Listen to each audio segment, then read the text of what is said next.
India news Punjab देख रहे दर्शकों का स्वागत है। मैं हाँ तुहाडे नाल गुरप्रीत सिंह। अज चर्चा करांगे अहम मुद्दे दे जो कि सुर्खियां दे विच है। जी हाँ, सुर्खियां दे विच है पंजाब दे मुख मंत्री ते राज्यपाल दी तकरार। दोहां दे वलों दी एक दूजे तो सवाल ते सवाल पूछे जा रहे हैं, पर जवाब जो है वो कोई नहीं आ रहा। कल राज्यपाल ने बनवारी लाल पुरोहित पंजाब के राज्यपाल ने उन्होंने मुख्यमंत्री भगवंत सिंह मान नूं एक चिट्ठी लिखी सी, जिस दे विच कुछ सवाल पूछे गए सन कि जिहड़े तुसीं सिंगापुर 36 प्रिंसीपल भेजे सी उन्हां दी चोण दा आधार की है। सीएम ने ट्वीट किया। सीएम ने जवाब दिता कि असी जो है 3 करोड़ पंजाबियों नूं जवाब दे हां, किसी केंद्र वालों नियुक्त किए राज्यपाल नूं नहीं, असी लोकां नूं जवाब देवांगे। तो मेरा जवाब जो है तुसीं यही समझ लेना, ये सीएम दे वलों दी किया गया। उस तो बाद फिर सीएम का अज एक होर बयान सामने आया। सीएम ने कहा असी इलैक्टेड लोग हाँ, इलैक्टेड लोग जो ने वो सरकार चलाउंदे ने, सिलैक्टेड लोग नहीं। सो ये भी उन्होंने निशाना साधिया। उन्होंने कहा कि इलैक्टेड लोग सरकार चलाउणगे, सिलैक्टेड नहीं। तो अज एक सीएम की होर चिट्ठी आई है, चिट्ठी तुसीं देख सकते हो, तुहाडी टीवी स्क्रीन पर आ रही है। मुख्यमंत्री भगवंत सिंह मान ने लिखी है, जिस दे विच सीधा सीधा कहा है कि असी 3 करोड़ पंजाबियों नूं जवाब दे हां। ते नाले मुख्यमंत्री भगवंत मान ने सीधा सीधा राज्यपाल की चोण के उत्ते सवाल चुक दिते हैं। उन्होंने कहा कि राज्यपाल साहब तुसीं साडे ज्ञान दे विच 3 करोड़ पंजाबियों के ज्ञान में जानकारी दे के वादा करो कि आखिर तुहाडी चोण का की आधार है, यानी कि राज्यपाल की चोण किहड़े आधार पर की जाती है, किहड़ी योग्यता जो है देखी जाती है। चिट्ठी तुसीं देख सकते हो, इस दे विच सीधे सीधे मुख्यमंत्री ने लिखा कि मैं 3 करोड़ पंजाबियों नूं जवाब दें तो राज्यपाल साहब तुसीं मैनूं सिंगापुर गए प्रिंसीपलों की चोण बारे सवाल पूछा सी, पर मैं एक तुहाडे तो यह सवाल पूछना चाहना कि यह दसो कि आखिर राज्यपाल की चोण केंद्र सरकार किहड़े आधार पर करती है। यानी मुख्यमंत्री ने सीधा सीधा उन्होंने जवाब दे दिता है, उन्होंने चोण पर भी सवाल चुक दिते हैं। हालांकि मुख्यमंत्री का अज एक बयान भी सामने आया, वो बयान भी तुहानूं सुना दिंदे कि आखिर मुख्यमंत्री वालों की कहा गया। पंजाब नूं जिहड़े जिन्हां ने चुनिया उही फैसले करन, इलैक्टेड करन, ना कि सिलैक्टेड कोई विच अपनी टंग अड़ाउण कि आ क्यों हो गया, आ ना हो गया। लोकतंत्र च इलैक्टेड लोग जिहड़े ने वो वड्डे ने, सिलैक्टेड तो कोई भी हो सकता है, ठीक है ना। सो उन्हां नाल भी कोई नहीं सुधार लांगे, आ जाणगे ली ते, क्योंकि कई बारी इधरों उधरों कोई कह दिंदा ऐ लिख दो, ऐ लिख दो, वो चंगा नहीं लगता। कानून फिर सानू भी पता फिर फिर सो कानून तो फिर सारे वास्ते एक ही है। सो ਜਿਹੜੇ ਕਾਨੂੰਨ ਰਾਹੀਂ ਉਹ ਰੋਕਦੇ ਨੇ ਉਸ ਕਾਨੂੰਨ ਰਾਹੀਂ ਉਹਨਾਂ ਨੂੰ ਅਸੀਂ ਜਵਾਬ ਵੀ ਦੇ ਦਾਂਗੇ। ਪੰਜਾਬ ਨੂੰ ਜਿਹੜੇ ਜਿਨ੍ਹਾਂ ਨੇ ਚੁਣੇ। सो मुख्यमंत्री भगवंत सिंह मान ने सीधा सीधा कह दिता है कि पंजाब नूं इलैक्टेड लोग चलाउणगे, सिलैक्टेड नहीं। यानी कि जिहड़े केंद्र के वलों दी तुहानूं दस दईए कि राज्यपाल की नियुक्ति जो हुंदी है वो केंद्र सरकार वलों की जाती है। सो दोहां दे वलों दी सवाल के जवाब च सवाल किए जा रहे हैं। कल राज्यपाल ने काफ़ी सारे सवाल पूछे सन, जिस दे विच कुछ चेयरमैनां की नियुक्ति की गई, उसनूं लैके सवाल पूछा। DIG कुलदीप चहल जो कि विवादां दे विच सन, उन्हां नूं प्रमोशन देने बारे सवाल पूछा। तो खास तौर पर ਜਿਹੜੇ ਅਧਿਆਪਕਾਂ ਨੂੰ ਸਿੰਗਾਪੁਰ ਭੇਜਿਆ ਗਿਆ ਸੀਗਾ 36 ਨੂੰ, ਉਹਨਾਂ ਦੇ ਬਾਰੇ ਸਵਾਲ ਪੁੱਛਿਆ ਕਿ ਆਖਰ ਇਹਨਾਂ ਦੀ ਚੋਣ ਤੁਸੀਂ ਕਿਸ ਤਰ੍ਹਾਂ ਦੇ ਨਾਲ ਕੀਤੀ, ਕਿਹੜੇ ਆਧਾਰ ਤੇ ਇਹਨਾਂ ਨੂੰ ਚੁਣਿਆ ਗਿਆ, ਕਿੰਨਾ ਖਰਚਾ ਜੋ ਹੈ ਇਹਨਾਂ ਨੂੰ ਭੇਜਣ ਦੇ ਵਿੱਚ ਤੇ ਇਹਨਾਂ ਦੇ ਵਾਪਸ ਆਉਣ ਦੇ ਵਿੱਚ ਹੋਇਆ। ਤੇ ਸੀਐਮ ਨੇ ਕੱਲ ਟਵੀਟ ਕੀਤਾ ਸੀ, ਅੱਜ ਉਹਨਾਂ ਨੇ ਪਹਿਲਾਂ ਬਿਆਨ ਦਿੱਤਾ, ਉਸ ਤੋਂ ਬਾਅਦ ਉਹਨਾਂ ਨੇ ਹੁਣ ਇੱਕ ਪੱਤਰ ਲਿਖ ਦਿੱਤਾ ਰਾਜਪਾਲ ਨੂੰ। बनवारी लाल पुरोहित नूं ये पूछा कि तुसीं दस दो कि तुहाडी चोण किहड़े आधार ते हुई, राज्यपाल की चोण किहड़े आधार के उत्ते कीती जांदी है। सो आमो सामने ने एक बार मुड़ तो पंजाब सरकार बनाम राज्यपाल की तकरार हुंदी हुई नज़र आ रही है। ये तकरार उदों भी नज़र आई सी जदों राज्यपाल ने पंजाब के सरहदी जिलिਆਂ का दौरा किया सीगा, नशिਆਂ नूं लैके उन्होंने सवाल पूछे सन। तो सवाल जो है तकरार जो दोहां दे विचाले हो रही है, आने वाले पंजाब विधान सभा के सैशन ਲਈ एक चंगा शगन नहीं मन्निया जा रहा। तुहानूं दस दईए कि बजट इजलास जो है वो पंजाब विधान सभा का आने वाला है, तो उसनूं लैके उस तो पहला जो ये तकरार है दोहें धिरां आमो सामने हुई ने, वार पलटवार एक दूजे के बारे कहा जाता है, एक दूजे के उत्ते कीते जा रहे हैं।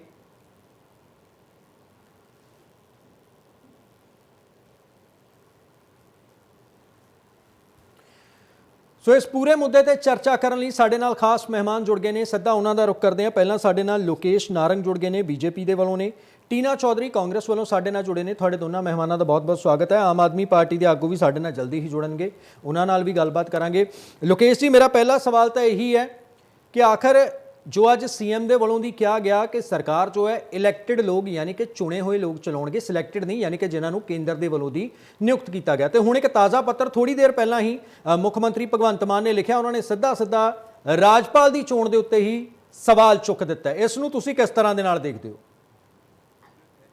संयुक्त राष्ट्र ने सन देखो गुरप्रीत जी, 2023 ऐसा है यानी कि जो इसी वर्ष राज्यपाल को साहब ने अंतर्राष्ट्रीय मिलेट्स वर्ष कस्टोडियन ने घोषित किया है। स्टेट ਦੇ झांकी ਉਹ में ज्वार, ਸੰਵਿਧਾਨ ਦਾ ਜਿਹੜਾ बाजरा, ਸੈਕਸ਼ਨ रागी, 167 ਆ कुटकी, ਉਹਦੇ ਚ कुंगनी ਚੀਫ और ਮਿਨਿਸਟਰ सामा की फसल ਦੀ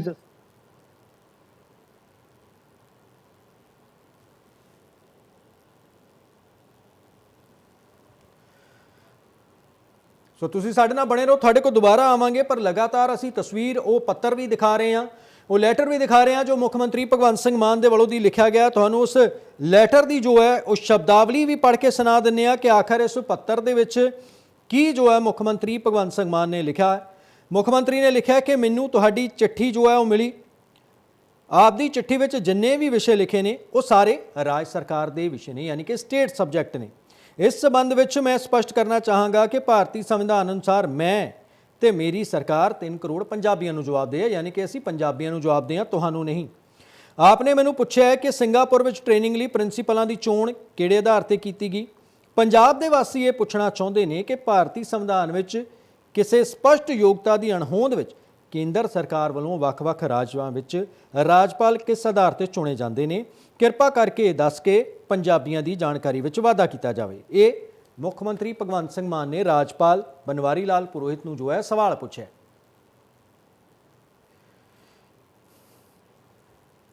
ਸੋ ਸਾਡੇ ਨਾਲ ਮਹਿਮਾਨ ਲਗਾਤਾਰ ਜੁੜੇ ਹੋਏ ਨੇ। ਲੋਕੇਸ਼ ਜੀ, ਮੇਰੀ ਆਵਾਜ਼ ਪਹੁੰਚ ਰਹੀ ਹੈ ਤੁਹਾਡੇ ਤੱਕ? ਮੈਂ ਉਹੀ ਸਵਾਲ ਰਿਪੀਟ ਕਰਾਂਗਾ ਕਿ ਆਖਰ ਇਹ ਵਾਰ ਪਲਟਵਾਰ ਚੱਲ ਰਿਹਾ ਕਿ ਤੁਹਾਨੂੰ ਲੱਗਦਾ ਹੈ ਕਿ ਸੰਵਿਧਾਨ ਮੁਤਾਬਕ ਸਭ ਕੁਝ ਸਹੀ ਹੋ ਰਿਹਾ ਹੈ? ਗੁਰਪ੍ਰੀਤ ਜੀ, ਤੁਸੀਂ ਮੈਨੂੰ ਸੁਣ ਪਾ ਰਹੇ ਹੋ? ਮੇਰੀ ਆਵਾਜ਼ ਆ ਰਹੀ ਹੈ? ਜੀ ਜੀ ਜੀ, ਆ ਰਹੀ ਹੈ ਜੀ, ਬਿਲਕੁਲ ਆ ਰਹੀ ਹੈ। ਦੇਖੋ, ਮੈਂ ਗੁਰਪ੍ਰੀਤ ਜੀ ਪਹਿਲਾਂ ਇਹ ਕਹਿ ਰਿਹਾ ਸੀਗਾ ਕਿ ਜਿਹੜਾ ਰਾਜਪਾਲ ਹੈ ਉਹ ਆਪਣਾ ਸੰਵਿਧਾਨ ਦਾ ਕਸਟੋਡੀਅਨ ਹੈ। ਔਰ ਰਾਜਪਾਲ ਨੂੰ ਕੋਈ ਬੀਜੇਪੀ ਸਰਕਾਰ ਨੇ ਸ਼ਕਤੀਆਂ ਨਹੀਂ ਦਿੱਤੀਆਂ, ਸੰਵਿਧਾਨ ਦੇ ਸੈਕਸ਼ਨ 167 ਨੇ ਸ਼ਕਤੀਆਂ ਦਿੱਤੀਆਂ। ਉਹ ਜਿਹੜਾ ਸੈਕਸ਼ਨ 167 ਹੈ, ਜਿਹਨੂੰ ਆਪਾਂ ਪੜ੍ਹੀਏ, ਸੈਕਸ਼ਨ 167 ਜਿਹੜਾ ਵਾ ਚੀਫ ਮਿਨਿਸਟਰ ਦੀ ਜਿਹੜੇ ਡਿਊਟੀਜ਼ ਆ, ਜਿਹੜੇ ਚੀਫ ਮਿਨਿਸਟਰ ਦੇ ਗਵਰਨਰ ਵੱਲ ਉਹਦੀਆਂ ਜਿਹੜੀਆਂ ਡਿਊਟੀਜ਼ ਆ, ਜਿਹਨੂੰ ਆਪਾਂ ਕਰਤੱਵ ਕਹਿੰਦੇ ਆ, ਉਹਨੂੰ ਡਿਫਾਈਨ ਕਰਦਾ ਹੈ ਜੀ। ਉਹਦਾ ਜਿਹੜਾ ਸਬ ਸੈਕਸ਼ਨ ਇਹ ਹੈ ਉਹ ਇਹ ਕਹਿੰਦਾ ਹੈ ਕਿ ਜੋ ਵੀ ਕਾਉਂਸਲ ਆਫ ਮਿਨਿਸਟਰਸ ਦੇ ਜੋ ਵੀ ਫੈਸਲੇ ਨੇ ਉਹ ਤੁਸੀਂ ਰਾਜਪਾਲ ਨੂੰ ਦੱਸਣੇ ਨੇ।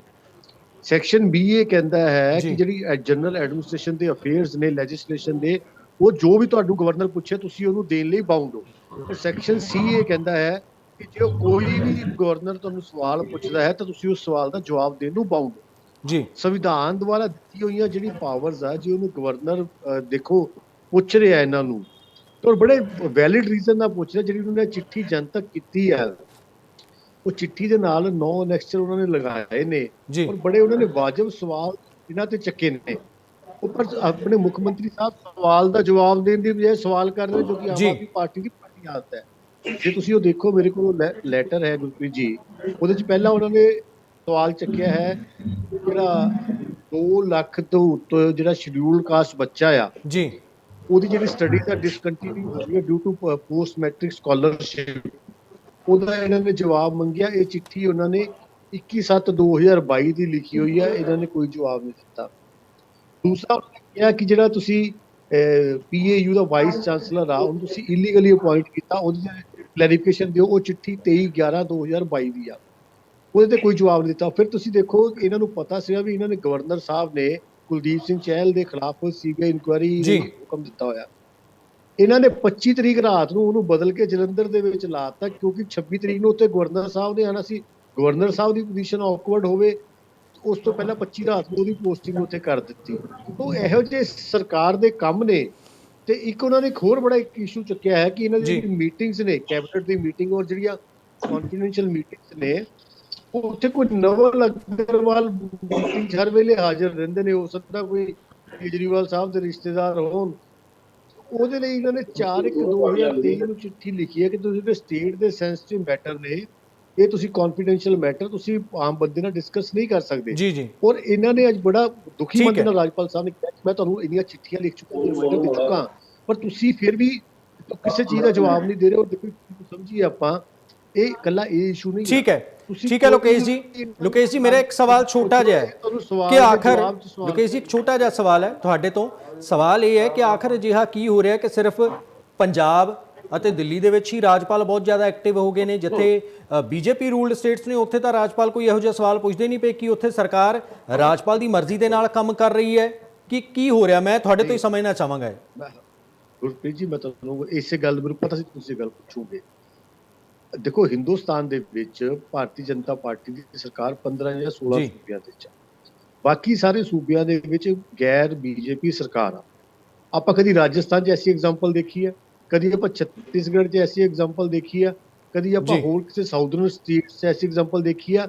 ਸਿਰਫ ਔਰ ਸਿਰਫ ਦਿੱਲੀ ਔਰ ਪੰਜਾਬ ਦੇ ਵਿੱਚ ਹੀ ਕਿਉਂ ਹੋ ਰਿਹਾ? ਕਿਉਂਕਿ ਦਿੱਲੀ ਔਰ ਪੰਜਾਬ 'ਚ ਇੱਕ ਐਸੀ ਨਿਕੰਮੀ ਪਾਰਟੀ ਆ ਗਈ ਹੈ ਜਿਹੜੀ ਸੰਵਿਧਾਨ ਦੇ ਅਨੁਸਾਰ ਕੰਮ ਕਰਨਾ ਹੀ ਨਹੀਂ ਚਾਹੁੰਦੀ। ਉਹ ਜਿਹੜਾ ਤੁਹਾਡੇ ਸਵਾਲ ਦਾ ਜਵਾਬ ਵੀ ਇਹੀ ਆ, ਕਿਉਂਕਿ ਇਹਨਾਂ ਨੇ ਕਹਿਣਾ ਤਾਂ ਉਹੀ ਆ ਜੋ ਇਹਨਾਂ ਨੂੰ ਕੇਜਰੀਵਾਲ ਸਾਹਿਬ ਔਰ ਰਾਘਵ ਚੱਡਾ ਜੀ ਨੇ ਸਿਖਾਣਾ। ਉਹ ਆਪਾਂ ਦੇਖ ਰਹੇ ਹਾਂ ਪਿਛਲੇ 10 ਸਾਲ ਤੋਂ ਦਿੱਲੀ 'ਚ ਇੱਕੋ ਹੀ ਕੰਮ ਕਰ ਰਹੇ ਨੇ, ਹमें काम नहीं करने दिया जाता, हमें एलजी तंग करता है। ਹੁਣ ਇੱਥੇ ਇਹਨਾਂ ਨੇ ਗਵਰਨਰ ਤੰਗ ਕਰ ਲਿਆ। ਜੇ ਭਾਰਤੀ ਜਨਤਾ ਪਾਰਟੀ ਦੀ ਸਰਕਾਰਾਂ ਦਾ ਇਹ ਮੰਤਵ ਹੋਵੇ ਤਾਂ ਫਿਰ ਗਹਿਲੋਤ ਸਾਹਿਬ ਜਿਹੜੇ ਰਾਜਸਥਾਨ ਦੇ ਮੁੱਖ ਮੰਤਰੀ ਉਹ ਵੀ ਸ਼ਿਕਾਇਤ ਕਰਦੇ, ਛੱਤੀਸਗੜ੍ਹ ਦੇ ਵੀ।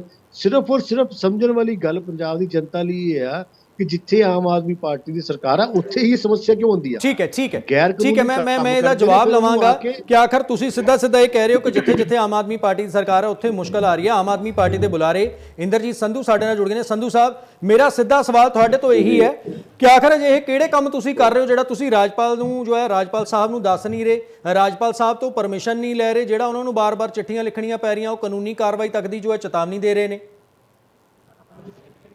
ਦੇਖੋ, ਰਾਜਪਾਲ ਦੀ ਇੱਕ ਆਪਣੀ ਮਰਿਆਦਾ ਹੈ ਔਰ ਜਿਹੜਾ ਸਰਕਾਰ ਦਾ ਜਿਹੜਾ ਆਪਣਾ ਇੱਕ ਕੰਮ ਹੈ, ਔਰ ਰਾਜਪਾਲ ਨੇ ਜਿਹੜੀ ਭੂਮਿਕਾ ਅਦਾ ਕਰਨੀ ਹੁੰਦੀ ਹੈ ਉਸ ਗੱਲ ਤੋਂ ਸਾਰੇ ਤੁਸੀਂ ਤੇ ਅਸੀਂ ਜਾਣੂ ਹਾਂ।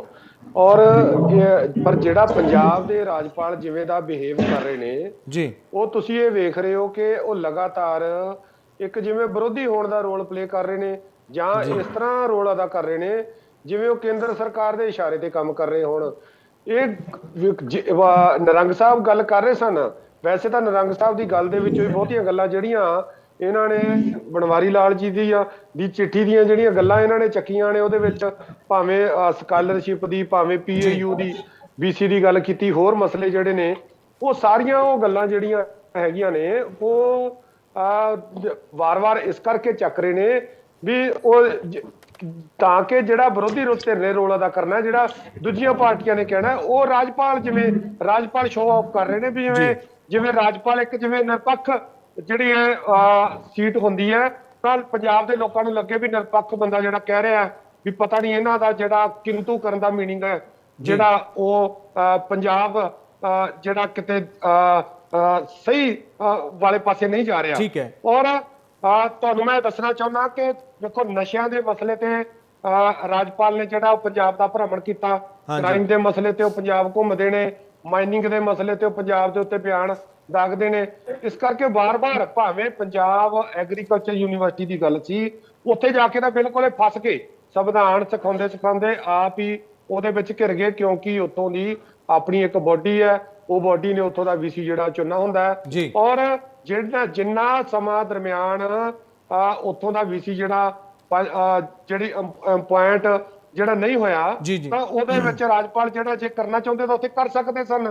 ਜਿਵੇਂ ਉਹ ਕਹਿੰਦੇ ਸਨ ਕਿ ਆਟੋਮੈਟਿਕ ਉਹਦੇ ਕੋਲ ਰਾਜਪਾਲ ਕੋਲ ਕੋਈ ਅਧਿਕਾਰ ਚੁਣਦੇ ਆ ਜਾਂਦੇ ਨੇ, ਤੇ ਜੇ ਉਹਦੇ ਕੋਲ ਅਧਿਕਾਰ ਸਨ ਤਾਂ ਉਹਦੇ ਚੁਣ ਲੈਂਦੇ, ਪਰ ਨਹੀਂ, ਉਹਨਾਂ ਨੇ ਜਿੰਨੀ ਇੱਥੇ ਲਗਾਤਾਰ ਉੱਥੇ ਕਿੰਤੂ ਪ੍ਰੰਤੀ ਕਰਨੀ ਸੀ ਔਰ ਲਗਾਤਾਰ ਇਹ ਜਿਹੜੀ ਸਥਿਤੀ ਹੈ ਉਹ ਬਣਾ ਕੇ ਰੱਖਣੀ ਸੀ। ਇਹਨਾਂ ਨੂੰ ਕੋਈ ਇਸ ਗੱਲ ਨਾਲ ਕੋਈ ਤਾਲੁਕ ਨਹੀਂ ਹੈਗਾ। ਠੀਕ ਹੈ ਇੰਦਰਜੀਤ ਜੀ, ਕਿ ਇਹਨਾਂ ਨੇ ਸੰਵਿਧਾਨ ਦੀ ਰੱਖਿਆ ਕਰਨੀ ਹੈ। ਔਰ ਮੈਂ ਠੀਕ ਹੈ ਇੰਦਰਜੀਤ ਜੀ, ਸੋ ਤੁਸੀਂ ਕਹਿ ਰਹੇ ਹੋ ਕਿ ਸੰਵਿਧਾਨ ਦੀ ਰੱਖਿਆ ਰਾਜਪਾਲ ਨਹੀਂ ਕਰ ਪਾ ਰਹੇ। ਸੁਣ ਲਓ, ਠੀਕ ਹੈ, ਮੈਂ ਪਲੀਜ਼ ਤੁਹਾਡੇ ਕੋਲ ਦੁਬਾਰਾ ਵੀ ਆਵਾਂਗਾ। ਭਾਵੇਂ ਪੰਜਾਬ ਦੇ ਵਿੱਚ ਪਟਵਾਰੀ ਲਾਲ ਜੀ ਨੇ, ਚਾਹੇ ਦਿੱਲੀ ਦੇ ਵਿੱਚ ਉੱਥੇ ਰਾਜਪਾਲ ਨੇ, ਉਹ ਲਗਾਤਾਰ ਜਿਹੜਾ ਉੱਥੋਂ ਦੀਆਂ ਸਟੇਟਾਂ ਦੇ ਵਿੱਚ ਦਖਲ ਦੇ ਰਹੇ ਨੇ। ਪੱਛਮੀ ਬੰਗਾਲ ਦੇ ਵਿੱਚ ਵੀ ਜਗਦੀਪ ਧਨਖੜ ਨੇ ਜਿਹੜਾ ਲਗਾਤਾਰ ਜਿਹੜਾ ਉੱਥੋਂ ਦੀ ਸਟੇਟ ਦੇ ਕੰਮਾਂ ਦੇ ਵਿੱਚ ਦਖਲਅੰਦਾਜ਼ੀ ਕੀਤੀ ਸੀ, ਇਸੇ ਕਰਕੇ ਉਹਨਾਂ ਨੂੰ ਉਪ ਰਾਸ਼ਟਰਪਤੀ ਬਣਾ ਕੇ ਨਵਾਜਿਆ ਗਿਆ ਸੀ। ਮਹਾਰਾਸ਼ਟਰ ਦੇ ਵਿੱਚ ਵੀ ਉਹ ਵੀ ਐਗਜ਼ਾਮਪਲ ਹੈਗਾ, ਮੈਂ ਉਸੇ ਦਾ ਜ਼ਿਕਰ ਕਰਨ ਲੱਗਾ ਸੀਗਾ। ਠੀਕ ਹੈ, ਕਈ ਥਾਵਾਂ ਤੇ ਜੇ ਇੰਸਟੈਂਸ ਸਾਹਮਣੇ ਆਏ ਨੇ ਜਿਸ ਦੇ ਉੱਤੇ ਰਾਜਪਾਲ ਦੇ ਉੱਤੇ ਸਵਾਲ ਜੋ ਨੇ ਉਹ ਚੁੱਕੇ ਗਏ ਨੇ। ਜੀ ਬਾਹਰ ਹੋਣਾ ਚਾਹੀਦਾ। ਇੰਦਰਜੀਤ ਜੀ ਠੀਕ ਹੈ, ਮੈਂ ਤੁਹਾਡੇ ਕੋਲ ਆਵਾਂਗਾ। ਟੀਨਾ ਜੀ, ਅਜਿਹਾ ਕੀ ਹੋ ਗਿਆ? ਤੁਸੀਂ ਵਿਰੋਧੀ ਧਿਰ ਦੀ ਭੂਮਿਕਾ ਨਹੀਂ ਨਿਭਾ ਰਹੇ, ਰਾਜਪਾਲ ਸਾਹਿਬ ਤੁਹਾਡੇ ਵਾਲਾ ਕੰਮ ਕਰ ਰਹੇ ਨੇ, ਉਹਨਾਂ ਨੂੰ ਇੰਨੀ ਮਿਹਨਤ ਕਰਨੀ ਪੈ ਰਹੀ ਹੈ, ਸਵਾਲ ਪੁੱਛਣੇ ਪੈ ਰਹੇ ਨੇ, ਪੁੱਛਣੇ ਤਾਂ ਤੁਹਾਨੂੰ ਚਾਹੀਦੇ ਸੀਗੇ। ਦੇਖੋ ਕਾਂਗਰਸ ਪਾਰਟੀ ਨੇ ਐਜ਼ ਅ ਵਿਪਕਸ਼ ਹੋਣ ਦੇ ਨਾਤੇ ਕੋਈ ਵੀ ਐਸਾ ਮੁੱਦਾ ਜਿਹੜਾ ਹੈਗਾ ਜੀ ਉਹ ਗਵਰਨਰ ਜੀ ਦੇ ਅੱਗੇ ਔਰ ਸੈਂਟਰ ਸਰਕਾਰ ਦੇ ਅੱਗੇ ਹੋਏ, ਚਾਹੇ ਕੋਈ ਈਡੀ ਡਿਪਾਰਟਮੈਂਟ ਹੋਏ ਜਾਂ ਸੀਬੀਆਈ ਹੋਏ, ਹਰ ਵੇਲੇ ਅਸੀਂ ਆਪਣੇ ਮੁੱਦੇ ਸਾਹਮਣੇ ਰੱਖੇ ਆ। ਹਾਂ, ਉਹ ਗੱਲ ਅਲੱਗ ਹੈਗੀ ਹੈ ਕਿ ਜਿਹੜੀ ਭਾਜਪਾ ਨੇ ਇਸ ਉੱਪਰ ਜੇ ਕੋਈ ਐਕਸ਼ਨ ਨਹੀਂ ਲਿਆ ਉਹਦੇ ਵਿੱਚ ਸਾਡੀ ਕੋਈ ਜ਼ਿੰਮੇਵਾਰੀ ਨਹੀਂ ਜੀ ਬਣਦੀ, ਜ਼ਿੰਮੇਵਾਰੀ ਉਹਨਾਂ ਦੀ ਬਣਦੀ ਹੈ। ਠੀਕ ਹੈ ਜੀ। ਰਹੀ ਗੱਲ ਜਿਹੜੀ ਅਸੀਂ ਅੱਜ ਦੀ ਡੇਟ ਦਾ ਮੁੱਦਾ ਹੈਗਾ, ਮੈਂ ਦੱਸਣਾ ਚਾਹਾਂਗੀ ਕਿ ਜਿਸ ਤਰ੍ਹਾਂ ਭਗਵੰਤ ਮਾਨ ਜੀ ਨੇ ਕਿਹਾ ਕਿ ਅਸੀਂ ਜਿਹੜੇ ਹੈਗੇ ਸਿਲੈਕਟਡ ਆ ਤੇ ਅਸੀਂ ਇਲੈਕਟਡ ਆ ਤੇ ਤੁਸੀਂ ਜਿਹੜੇ ਹੋ Selected ਸਿਲੈਕਟਡ ਹੋ। ਜੀ ਸੋ ਮੇਰੇ ਖਿਆਲ ਦੇ ਵਿੱਚ ਗਵਰਨਰ ਸਾਹਿਬ ਨੇ ਬਹੁਤ ਹੀ ਵਧੀਆ ਕੁਐਸਚਨ ਰੇਜ਼ ਕੀਤਾ ਹੈ, ਜਿਨ੍ਹਾਂ ਨੇ ਭਗਵੰਤ ਮਾਨ ਜੀ ਨੂੰ ਸਿਲੈਕਟ ਕੀਤਾ, ਠੀਕ ਹੈ ਜੀ, ਉਹਨਾਂ ਦੇ ਬੇਸਿਸ ਦੇ ਉੱਤੇ ਜਿਨ੍ਹਾਂ ਨੂੰ ਇਲੈਕਟ ਕਰਕੇ ਸਿਲੈਕਟ ਕੀਤਾ ਤੇ ਸਿਲੈਕਟਡ ਬੰਦਿਆਂ ਦੇ ਥਰੂ ਬੇਸਿਸ ਤੇ ਉਹ ਕੁਐਸਚਨ ਪੁੱਛ ਰਹੇ ਨੇ ਕਿ ਇਹਦੇ ਵਿੱਚ ਵਜ੍ਹਾ ਕੀ ਹੈ। ਪਰ ਖਾਸ ਤੌਰ ਤੇ ਬਨਵਾਰੀ ਪੁਰੋਹਿਤ ਜੀ ਗਵਰਨਰ ਸਾਹਿਬ ਜੀ ਨੇ ਖਾਸ ਤੌਰ ਤੇ ਲਿਖਿਆ ਸੀਗਾ ਕਿ 3-4 ਵਾਰੀ ਆਲਰੇਡੀ ਐਪਲੀਕੇਸ਼ਨ ਦੇਣ ਦੇ ਬਾਵਜੂਦ ਵੀ ਤੁਸੀਂ ਕੋਈ ਜਵਾਬ ਨਹੀਂ ਦਿੱਤਾ, ਜਿਹਦੇ ਕਰਕੇ ਮੈਨੂੰ ਹੁਣ ਮੈਂ ਨਹੀਂ ਸੀ ਚਾਹੁੰਦਾ ਕਿ ਇਹ ਇਸ਼ੂਜ਼ ਜਿਹੜੇ ਹੈਗੇ ਪਬਲਿਕਲੀ ਆਣ। ਮੈਂ ਜੀ ਹਾਰ ਕੇ ਇਹ ਜਿਹੜੀ ਚੌਥੀ ਚਿੱਠੀ ਹੈਗੀ ਉਹ ਤੁਹਾਡੇ ਸਾਹਮਣੇ ਪੇਸ਼ ਕਰ ਦੇ। ਹੁਣ ਤੁਸੀਂ ਦੱਸੋ, ਅਗਰ ਇਹਨਾਂ ਨੂੰ ਲੱਗਦਾ ਹੈ, ਆਮ ਆਦਮੀ ਪਾਰਟੀ ਨੂੰ ਲੱਗਦਾ ਹੈ ਕਿ ਅਸੀਂ ਇਲੈਕਟਡ ਆ ਤੇ ਜਿਨ੍ਹਾਂ ਲੋਕਾਂ ਨੇ ਇਹਨਾਂ ਨੂੰ ਸਿਲੈਕਟ ਕੀਤਾ ਐਸਸੀ ਐਸਟੀ ਦੀ ਸਕਾਲਰਸ਼ਿਪ ਦੀ ਜੇ 2 ਲੱਖ ਬੱਚਿਆਂ ਦੀ ਗੱਲ ਹੋ ਰਹੀ ਹੈ ਤੇ ਜੀ ਕਿਆ ਤੁਸੀਂ ਉਹਨਾਂ ਨੂੰ ਨਜ਼ਰਅੰਦਾਜ਼ ਕਰੋਗੇ? ਅਗਰ ਤੁਸੀਂ ਨਜ਼ਰਅੰਦਾਜ਼ ਕਰੋਗੇ ਤੇ ਕੋਈ ਕੁਐਸਚਨ ਨਹੀਂ ਉਠਾਏਗਾ ਤੇ ਡੈਮੋਕ੍ਰੈਟਿਕ ਕੰਟਰੀ ਦੇ ਵਿੱਚ ਰਹਿਣ ਦਾ ਫਾਇਦਾ ਕੀ ਹੈ? ਔਰ ਅਗਰ ਲਾਅ ਨੂੰ ਪਾਸ ਆਊਟ ਕਰਦੇ ਜਾਵਾਂਗੇ ਅਸੀਂ ਤੇ ਫਿਰ ਸਾਨੂੰ ਲੱਗਦਾ ਕਿ ਅਸੀਂ ਇੱਥੇ ਗੁੰਡਾ ਰਾਜ ਬਣਾਉਣ ਵਾਸਤੇ ਆਏ ਹਾਂ। ਜੀ ਔਰ ਇਹ ਕਹਿ ਰਹੇ ਨੇ ਕਿ ਅਸੀਂ ਸਾਰੇ ਲਾਅ ਆਰਡਰ ਨੂੰ ਫੋਲੋ ਕਰ ਰਹੇ ਹਾਂ। ਮੈਨੂੰ ਦੱਸੋ ਕਿ ਮੈਂ ਪਹਿਲੇ ਵੀ ਬੜੀ ਵਾਰ ਡਿਬੇਟਸ 'ਚ ਕਹਿ ਚੁੱਕੀ ਹਾਂ, ਇਹ ਪਹਿਲੀ ਐਸੀ ਸਰਕਾਰ ਹੈਗੀ ਹੈ ਜਿਹਨੂੰ ਹਾਈ ਕੋਰਟ ਤੋਂ ਇੰਨੀਆਂ ਵਾਰੀਆਂ ਫਟਕਾਰਾਂ ਲੱਗੀਆਂ ਜਦੋਂ ਇਹਨਾਂ ਨੇ ਵਾਇਲੇਸ਼ਨ ਕਰਦੇ ਹੋਏ ਨਜ਼ਰ ਆਏ, ਚਾਹੇ ਕੋਈ ਵੀ ਹੋਏ, ਜੀ ਮਾਈਨਿੰਗ ਐਕਸਾਈਜ਼ ਪਾਲਿਸੀ, ਕੋਈ ਵੀ ਪਾਲਿਸੀ ਹੋਈ। ਜਦੋਂ ਠੀਕ ਹੈ ਵਾਇਲੇਸ਼ਨ ਕਰਨਗੇ ਤੇ ਗਵਰਨਰ ਦਾ ਫਰਜ਼ ਬਣ ਜਾਂਦਾ, ਮੇਰੇ ਖਿਆਲ 'ਚ ਜ਼ਿੰਮੇਵਾਰੀ ਬਣ ਜਾਂਦੀ ਹੈ। ਜਦੋਂ law and order the situation ਖਰਾਬ ਹੋ ਜਾਂਦੀ ਹੈ, ਤੁਸੀਂ ਆਊਟ ਆਫ ਦਾ ਵੇ ਜਾ ਕੇ ਕੰਮ ਕਰਨਾ ਸ਼ੁਰੂ ਕਰ ਦਿੰਦੇ ਹੋ, ਤਾਂ ਜਾ ਕੇ ਗਵਰਨਰ ਜਿਹੜਾ ਹੈਗਾ ਉਹ ਇਸ ਭਾਰੀ ਮੁੱਦਿਆਂ ਦੇ ਉੱਤੇ ਵਿੱਚ ਦਖਲ ਅੰਦਾਜ਼ ਕਰਨ ਦੀ ਕੋਸ਼ਿਸ਼ਾਂ ਕਰਨਗੇ ਔਰ ਉਹਨਾਂ ਦਾ ਰਾਈਟ ਵੀ ਹੈਗਾ। ਤੇ ਇਹ ਕਹਿਣਾ ਕਿ ਅਸੀਂ ਤੇ ਆਪਣੇ ਢੰਗ ਨਾਲ ਕੰਮ ਕਰਾਂਗੇ, ਮੇਰੇ ਖਿਆਲ ਦੇ ਵਿੱਚ ਇਹ ਬੜਾ ਨਾਨ ਜੀ ਪ੍ਰੋਫੈਸ਼ਨਲ ਵੇ ਹੈਗਾ ਜਿਸ ਹਿਸਾਬ ਦੇ ਨਾਲ ਇਹ ਆਪਣੇ ਆਪ ਨੂੰ ਪ੍ਰੈਜ਼ੈਂਟ ਕਰ ਰਹੇ ਠੀਕ ਹੈ ਨੇ। ਟੀਨਾ ਜੀ, ਇੱਕ ਛੋਟਾ ਜਿਹਾ ਸਵਾਲ, ਬੱਚਿਆਂ ਦਾ ਇੱਕ ਛੋਟਾ ਜਿਹਾ ਸਵਾਲ ਤੁਹਾਡੇ ਤੋਂ, ਮੈਂ ਤੁਹਾਨੂੰ ਮਾਫੀ ਚਾਹੁੰਦਾ ਕਿ ਰੋਕਿਆ ਤੁਹਾਨੂੰ ਵਿੱਚੋਂ ਦੀ। ਸਵਾਲ ਇਹ ਹੈ ਕਿ ਜਦੋਂ ਮਹਾਰਾਸ਼ਟਰ ਦੇ ਵਿੱਚ ਐਨਸੀਪੀ ਨੇ ਬੀਜੇਪੀ ਨਾਲ ਕੋਲੀਸ਼ਨ ਕਰਕੇ ਰਾਤੋਂ ਰਾਤ ਸਹੁੰ ਚੁਕਾ ਦਿੱਤੀ ਗਈ ਸੀ, ਭਗਤ ਸਿੰਘ ਕੋਸ਼ਿਆਰੀ ਸੀਗੇ, ਉਦੋਂ ਤਾਂ ਤੁਸੀਂ ਵੀ ਸਵਾਲ ਚੁੱਕਦੇ ਸੀ ਕਿ ਰਾਜਪਾਲ ਕੇਂਦਰ ਨੇ ਭੇਜਿਆ। ਤੁਹਾਨੂੰ ਬਿਆਨ ਯਾਦ ਹੋਣਗੇ ਮੇਰੇ ਖਿਆਲ ਨਾਲ, ਜਿੰਨੇ ਵੀ ਲੀਡਰਾਂ ਨੇ ਦਿੱਤੇ, ਵੱਡੇ ਵੱਡੇ ਲੀਡਰ ਆ ਕੇ, ਭਾਵੇਂ ਉਹ ਰਾਹੁਲ ਗਾਂਧੀ ਹੋਣ, ਜੈਰਾਮ ਰਮੇਸ਼ ਹੋਣ, ਉਹ ਵੀ ਰਾਜਪਾਲ ਦੀ ਭੂਮਿਕਾ ਦੇ ਉੱਤੇ ਸਵਾਲ ਚੁੱਕਦੇ ਰਹੇ ਨੇ ਕਿ ਉਹ ਸਹੀ ਸੀਗਾ ਉਸ ਵੇਲੇ। ਦੇਖੋ, ਉਹ ਇੱਕ ਪੋਲੀਟੀਕਲ ਬੇਸਿਸ ਤੇ ਡਿਸੀਜਨ ਲੈਣਾ ਸੀਗਾ, ਉਹਦੇ ਵਿੱਚ ਅਸੀਂ ਇਹ ਨਹੀਂ ਕਹਿ ਸਕਦੇ ਕਿ ਹਾਂ ਲੋਕਾਂ ਦੀ ਭੂਮਿਕਾ ਉਹਦੇ ਵਿੱਚ ਮੈਜੋਰਿਟੀ ਦੇ ਵਿੱਚ ਜ਼ਿਆਦਾ ਦਿਖਾਈ ਜਾਂਦੀ ਹੈ। ਜਦੋਂ ਇੱਕ ਸੰਗਠਨ ਦੇ ਵਿੱਚ ਇੱਕ ਡਿਸੀਜਨ ਲਿਆ ਜਾਂਦਾ, ਉਦੋਂ ਅਗਰ ਸੈਂਟਰ ਸਰਕਾਰ ਵੱਲੋਂ ਕੋਈ ਪ੍ਰੈਸ਼ਰ ਪਾਇਆ ਜਾਂਦਾ ਫਿਰ ਉਹਦੇ ਤੇ ਅਸੀਂ ਕੁਐਸਚਨ ਅਰੇਜ਼ ਕਰ ਸਕਦੇ ਹਾਂ। ਬਟ ਇੱਥੇ ਕੋਈ ਪੰਜਾਬ ਦੇ ਵਿੱਚ ਜਿਹੜੇ ਗਵਰਨਰ ਸਾਹਿਬ ਜੋ ਮੁੱਦੇ ਚੁੱਕ ਰਹੇ ਨੇ ਉਹ 'ਚ ਕਾਫੀ ਜ਼ਿਆਦਾ ਡਿਫਰੈਂਸ ਹੈਗਾ। ਉਹਦੇ ਅਕੋਰਡਿੰਗਲੀ ਅਸੀਂ ਇਹ ਨਹੀਂ ਕਹਿ ਸਕਦੇ ਕਿ ਗਵਰਨਰ ਜਿਹੜੇ ਹੈਗੇ ਆ ਜਾਂ ਸੈਂਟਰ ਸਰਕਾਰ ਵੱਲੋਂ ਪ੍ਰੈਸ਼ਰਾਈਜ਼ ਕਰਦੇ ਨੇ, ਬਿਲਕੁਲ ਠੀਕ ਗੱਲ ਆ, ਹੁੰਦਾ ਹੈਗਾ, ਕਈ ਸਰਕਾਰਾਂ 'ਚ ਹੁੰਦਾ। ਪਰ ਜੋ ਪੰਜਾਬ ਦੇ ਵਿੱਚ ਹੋ ਰਿਹਾ, ਇਹ ਹਿਸਟਰੀ ਕ੍ਰੀਏਟ ਹੋ ਰਹੀ ਹੈ ਕਿ ਇਹਨਾਂ ਲੋਕਾਂ ਨੂੰ ਐਕਚੁਅਲ ਦੇ ਵਿੱਚ ਕੁਝ ਗਰਾਊਂਡ ਦੇ ਵਿੱਚ ਤੇ ਕੁਝ ਇੰਪਲੀਮੈਂਟ ਕਰ ਨਹੀਂ ਪਾ ਰਹੇ। ਆਪਣੀਆਂ ਨਾਕਾਮੀਆਂ ਨੂੰ ਛੁਪਾਉਣ ਵਾਸਤੇ ਦਿੱਲੀ ਦੇ ਵਿੱਚ ਐਲਜੀ ਦਾ ਮੁੱਦਾ ਛੇੜ ਦਿੰਦੇ ਨੇ, ਹੁਣ ਪੰਜਾਬ ਦੇ ਵਿੱਚ ਗਵਰਨਰ ਦਾ ਮੁੱਦਾ ਛੇੜੇ, ਲੋਕਾਂ ਨੂੰ ਭੜਕਾਇਆ ਜਾ ਰਿਹਾ ਬੇਸਿਕਲੀ। ਔਰ ਹੁਣ ਤੁਸੀਂ ਦੱਸੋ ਗੁਰਪ੍ਰੀਤ ਜੀ, ਮੈਨੂੰ ਇੱਕ ਗੱਲ ਦੱਸੋ, ਇਹਨਾਂ ਨੇ ਜਿਸ ਤਰ੍ਹਾਂ ਦੇ ਨਾਲ ਟੀਚਰਸ ਨੂੰ ਇਹਨਾਂ ਨੇ ਸਿੰਗਾਪੁਰ ਲਈ ਟ੍ਰੇਨਿੰਗਸ ਲਈ ਭੇਜਿਆ, ਤੁਸੀਂ ਇਸੇ ਸਾਰੇ ਜਾਣਦੇ ਹੋਵਾਂਗੇ ਕਿ ਦਿੱਲੀ ਦੇ ਵਿੱਚ ਵੀ ਇਹਨਾਂ ਨੂੰ ਟ੍ਰੇਨਿੰਗਸ ਲਈ ਭੇਜਿਆ ਹੋਏਗਾ ਟੀਚਰਸ ਨੂੰ। ਸੋ ਕਿਆ ਇਹਨਾਂ ਨੇ ਕੀ ਸਿਲੈਕਸ਼ਨ ਪ੍ਰੋਸੀਜਰ ਕੀਤਾ ਕਿ ਕਿਸ ਹਿਸਾਬ ਦੇ ਨਾਲ ਪ੍ਰਿੰਸੀਪਲ ਚੂਜ਼ ਕੀਤੇ? ਵੈਸੇ ਤੇ ਇਹ ਟ੍ਰੇਨਿੰਗ ਜਿਹੜੀਆਂ ਡਿਜੀਟਲ ਹੁੰਦੀਆਂ, ਕਿਆ ਦਿੱਲੀ ਵਾਲੇ ਇਹਨਾਂ ਦੇ ਟੀਚਰਸ, ਕਿਆ ਪੰਜਾਬ ਦੇ ਟੀਚਰਸ ਨੂੰ ਟ੍ਰੇਨਿੰਗ ਨਹੀਂ ਸੀ ਦੇ ਸਕਦੇ ਕਿ ਕੀ ਸਿੱਖ ਕੇ ਆਏ ਉੱਥੋਂ ਦੀ, ਔਰ ਇਹ ਕ੍ਰਾਈਟੇਰੀਆ ਕਿਸ ਤਰ੍ਹਾਂ ਚੂਜ਼ ਕੀਤਾ ਗਿਆ? ਔਰ ਇਹਦਾ ਮਤਲਬ ਹੈ ਅਗਰ ਦਿੱਲੀ ਵਾਲੇ ਟੀਚਰਸ ਦੇ ਪੰਜਾਬ ਦੇ ਟੀਚਰਾਂ ਨੂੰ ਟ੍ਰੇਨਿੰਗਸ ਡਿਜੀਟਲ ਨਹੀਂ ਦੇ ਸਕਦਾ ਸੀ ਜੋ ਉੱਥੋਂ ਸਿੱਖ ਕੇ ਆਏ, ਤੇ ਇਹਦਾ ਮਤਲਬ ਦਿੱਲੀ ਦੇ ਟੀਚਰਸ ਕਿਸੇ ਨੂੰ ਸਿਖਾਉਣ ਦੇ ਕਾਬਿਲ ਹੈ ਹੀ ਨਹੀਂ, ਜੋ ਤੁਸੀਂ ਪੰਜਾਬ ਦੇ ਵਿੱਚ ਫੇਕ ਮਾਡਲ ਜਿਹੜੇ ਹੈਗੇ ਲਿਆ ਕੇ ਰੱਖ ਰਹੇ ਹੋ ਸਾਰਿਆਂ ਦੇ ਸਾਹਮਣੇ। ਸੋ ਇਹ ਇੱਕ ਸਟੰਟ ਰਚੇ ਜਾ ਰਹੇ, ਲੋਕਾਂ ਨੂੰ ਦਿਖਾਵਾ ਦੱਸਿਆ ਜਾ ਰਿਹਾ, ਐਡਵਰਟਾਈਜ਼ਮੈਂਟਸ ਕੀਤੀਆਂ ਜਾ ਰਹੀਆਂ, ਅਨਨੈਸੈਸਰੀ ਪੰਜਾਬ ਦੇ ਸੂਬੇ ਦਾ ਪੈਸਾ ਵੇਸਟ ਕੀਤਾ ਜਾ ਰਿਹਾ। ਜਿੱਥੇ ਹੁਣ 40,000 ਕਰੋੜ ਤੋਂ ਜ਼ਿਆਦਾ ਅਸੀਂ ਕਰਜ਼ੇ ਦੇ ਉੱਤੇ ਫਿਰ ਦੁਬਾਰਾ ਹੋਰ ਜ਼ਿਆਦਾ ਡੁੱਬ ਚੁੱਕੇ ਹਾਂ। ਸੋ ਮੇਰੇ ਖਿਆਲ ਦੇ ਵਿੱਚ ਬੜੇ ਸੋ ਤੁਸੀਂ ਕਹਿ ਰਹੇ ਹੋ ਕਿ ਪੈਸੇ ਦੀ ਬਰਬਾਦੀ ਹੋ ਰਹੀ ਹੈ, ਕਿਤੇ ਨਾ ਕਿਤੇ ਜੋ ਹੈ ਉਹ ਪੈਸਾ ਬਚਾਇਆ ਜਾ ਸਕਦਾ ਸੀਗਾ, ਤੇ ਰਾਜਪਾਲ ਦੇ ਵੱਲੋਂ ਦੀ ਬਨਵਾਰੀ ਲਾਲ ਪੁਰੋਹਿਤ ਜੀ ਵੱਲੋਂ ਜੋ ਵੀ ਸਵਾਲ ਪੁੱਛੇ ਗਏ ਨੇ ਸਹੀ ਨੇ। ਲੋਕੇਸ਼ ਜੀ, ਸਵਾਲ ਇਹੀ ਹੈ ਕਿ ਆਖਰ ਐਗਜ਼ਾਮਪਲਸ ਤੁਸੀਂ ਦੇਖਿਆ ਹੋਣੀਆਂ, ਧਨਖੜ ਸਾਹਿਬ ਹੋ ਗਏ, ਉਹ ਵੀ ਕਾਫੀ ਜ਼ਿਆਦਾ ਬੰਗਾਲ ਦੇ ਵਿੱਚ ਉਹਨਾਂ ਦਾ ਰੌਲਾ ਜੋ ਹੈ ਉਹ ਪੈਂਦਾ ਰਿਹਾ, ਠੀਕ ਹੈ, ਪਰ ਕਿਸ ਤਰ੍ਹਾਂ ਦੇ ਨਾਲ ਆਪਾਂ ਮੰਨਿਆ ਜਾਵੇ ਕਿ ਰਾਜਪਾਲ ਸਹੀ ਨੇ ਇਸ ਵੇਲੇ ਜਾਂ ਸੀਐਮ ਸਹੀ ਨੇ? ਰਾਜਪਾਲ ਸਾਹਿਬ ਸੀਐਮ ਨੂੰ ਉੱਦਾਂ ਵੀ ਬੁਲਾ ਕੇ ਪੁੱਛ ਸਕਦੇ ਸੀਗੇ, ਜ਼ਰੂਰੀ ਤਾਂ ਨਹੀਂਗਾ ਕਿ ਆਪਾਂ ਚਿੱਠੀ ਲਿਖ ਕੇ ਮੀਡੀਆ ਦੇ ਵਿੱਚ ਹੀ ਦੇਣੀ ਕਿ ਤੁਸੀਂ ਮੇਰੇ ਜਵਾਬ ਨਹੀਂ ਦੇ ਰਹੇ ਹੈਗੇ, ਬਾਅਦ ਦੇ ਵਿੱਚ ਆਪਾਂ ਇਕੱਠੇ ਵੀ ਹੋ ਜਾਂਦੇ ਆ। ਆਉਣ ਵਾਲਾ ਵਿਧਾਨ ਸਭਾ ਸੈਸ਼ਨ ਹੈਗਾ, ਉਸ ਦੇ ਵਿੱਚ ਵੀ ਮੈਨੂੰ ਲੱਗਦਾ ਉਸ ਤੋਂ ਪਹਿਲਾਂ ਵੀ ਰੌਲਾ ਪੈਣ ਦੀ ਸੰਭਾਵਨਾ ਮੈਨੂੰ ਪੂਰੀ ਲੱਗ ਰਹੀ ਹੈ। ਦੇਖੋ ਗੁਰਪ੍ਰੀਤ ਜੀ, ਐਸਾ ਹੈ ਕਿ ਜਿਹੜੇ ਆਪਾਂ ਰਾਜਪਾਲ ਜੀ ਨੇ ਚਿੱਠੀ ਲਿਖੀ ਹੈ ਜੀ ਉਹ ਸੰਵਿਧਾਨ ਦੀ ਧਾਰਾ 167 ਦੇ ਮੁਤਾਬਕ ਲਿਖੀ ਹੈ, ਐਜ਼ ਪਰ ਕਨਸਟੀਟਿਊਸ਼ਨ ਲਿਖੀ ਹੈ। ਮੇਰਾ ਇੰਦਰਜੀਤ ਜੀ ਨੂੰ ਇੱਕ ਸਵਾਲ ਹੈ ਕਿ ਕਿਆ ਇਹਨਾਂ ਦੇ ਮੁੱਖ ਮੰਤਰੀ ਸਾਹਿਬ ਸੰਵਿਧਾਨ ਦੀ ਧਾਰਾ 167 ਦਾ ਪਾਲਨ ਕਰਨਾ ਜ਼ਰੂਰੀ ਸਮਝਦੇ ਨੇ ਕਿ ਨਹੀਂ? ਇਹ ਦੱਸ ਦੇਣ ਕਿ ਜਿਹੜੀ 167 ਵਾ ਇਹਨਾਂ ਦੇ ਮੁੱਖ ਮੰਤਰੀ ਤੇ ਸੰਵਿਧਾਨ ਦੀ ਧਾਰਾ ਬਾਈਂਡਿੰਗ ਹੈਗੀ ਜਾਂ ਨਹੀਂ। ਕਿਆ ਇਹਨਾਂ ਨੂੰ ਸੰਵਿਧਾਨ ਦੀ ਸਹੁੰ ਨਹੀਂ ਚੱਕੀ? ਇੰਦਰਜੀਤ ਜੀ ਮੈਨੂੰ ਬਸ ਇਸੇ ਗੱਲ ਦਾ ਜਵਾਬ ਦੇ ਦੇਣ ਕਿ ਕਿਆ ਰਾਜਪਾਲ ਨੇ ਕੋਈ ਇਲੀਗਲ ਚਿੱਠੀ ਕੱਢੀ ਆ? ਕਿਆ ਸੰਵਿਧਾਨ ਦੀ ਧਾਰਾ ਮੁੱਖ ਮੰਤਰੀ ਭਗਵੰਤ ਸਿੰਘ ਮਾਨ ਨੂੰ ਇਹ ਉਹਦੀ ਡਿਊਟੀ ਅਸਾਈਨ ਨਹੀਂ ਕਰਦੀ ਕਿ ਉਹਨੇ ਰਿਪਲਾਈ ਕਰਨਾ ਆ?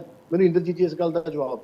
ਠੀਕ ਹੈ ਇੰਦਰਜੀਤ ਜੀ ਤੋਂ ਜਵਾਬ ਹੀ ਲੈ ਲੈਣੇ, ਤੁਹਾਡੇ ਨਾਲੋਂ ਨਾਲ ਜਵਾਬ ਹੋ ਜਾਏਗਾ। ਜੀ ਇੰਦਰਜੀਤ ਜੀ ਜਵਾਬ ਦੇ ਦਿਓ ਜੋ ਲੋਕੇਸ਼ ਜੀ ਨੇ ਸਵਾਲ ਚੁੱਕਿਆ ਕਿ ਆਖਰ ਕੀ ਸੀਐਮ ਸਾਹਿਬ ਸੰਵਿਧਾਨ ਨੂੰ ਨਹੀਂ ਮੰਨਦੇ? ਜੇ ਸੰਵਿਧਾਨ ਦੇ ਮੁਤਾਬਕ ਗਵਰਨਰ ਦੇ ਵੱਲੋਂ ਦੀ ਚਿੱਠੀ ਲਿਖ ਦਿੱਤੀ ਗਈ ਹੈ, ਤੁਸੀਂ ਉਸ ਦਾ ਜਵਾਬ ਦੇ ਦਿਓ ਹਾਂਜੀ ਅਸੀਂ ਇਸ ਪ੍ਰਕਿਰਿਆ ਦੇ ਨਾਲ ਭੇਜਿਆ ਹੈਗਾ। ਮੈਂ ਵੀ ਨਿਰੰਗ ਸਾਹਿਬ ਨੂੰ ਇਹੀ ਪੁੱਛਣਾ ਚਾਹੁੰਦਾ ਵੀ ਪੰਜਾਬ, ਦਿੱਲੀ, ਪੱਛਮੀ ਬੰਗਾਲ ਤੇ ਮਹਾਰਾਸ਼ਟਰ ਚ 167 ਧਾਰਾ ਜਿਹੜੀ ਲਾਗੂ ਹੋਈ ਹੈ, ਸਵਾਲ ਦਾ ਜਵਾਬ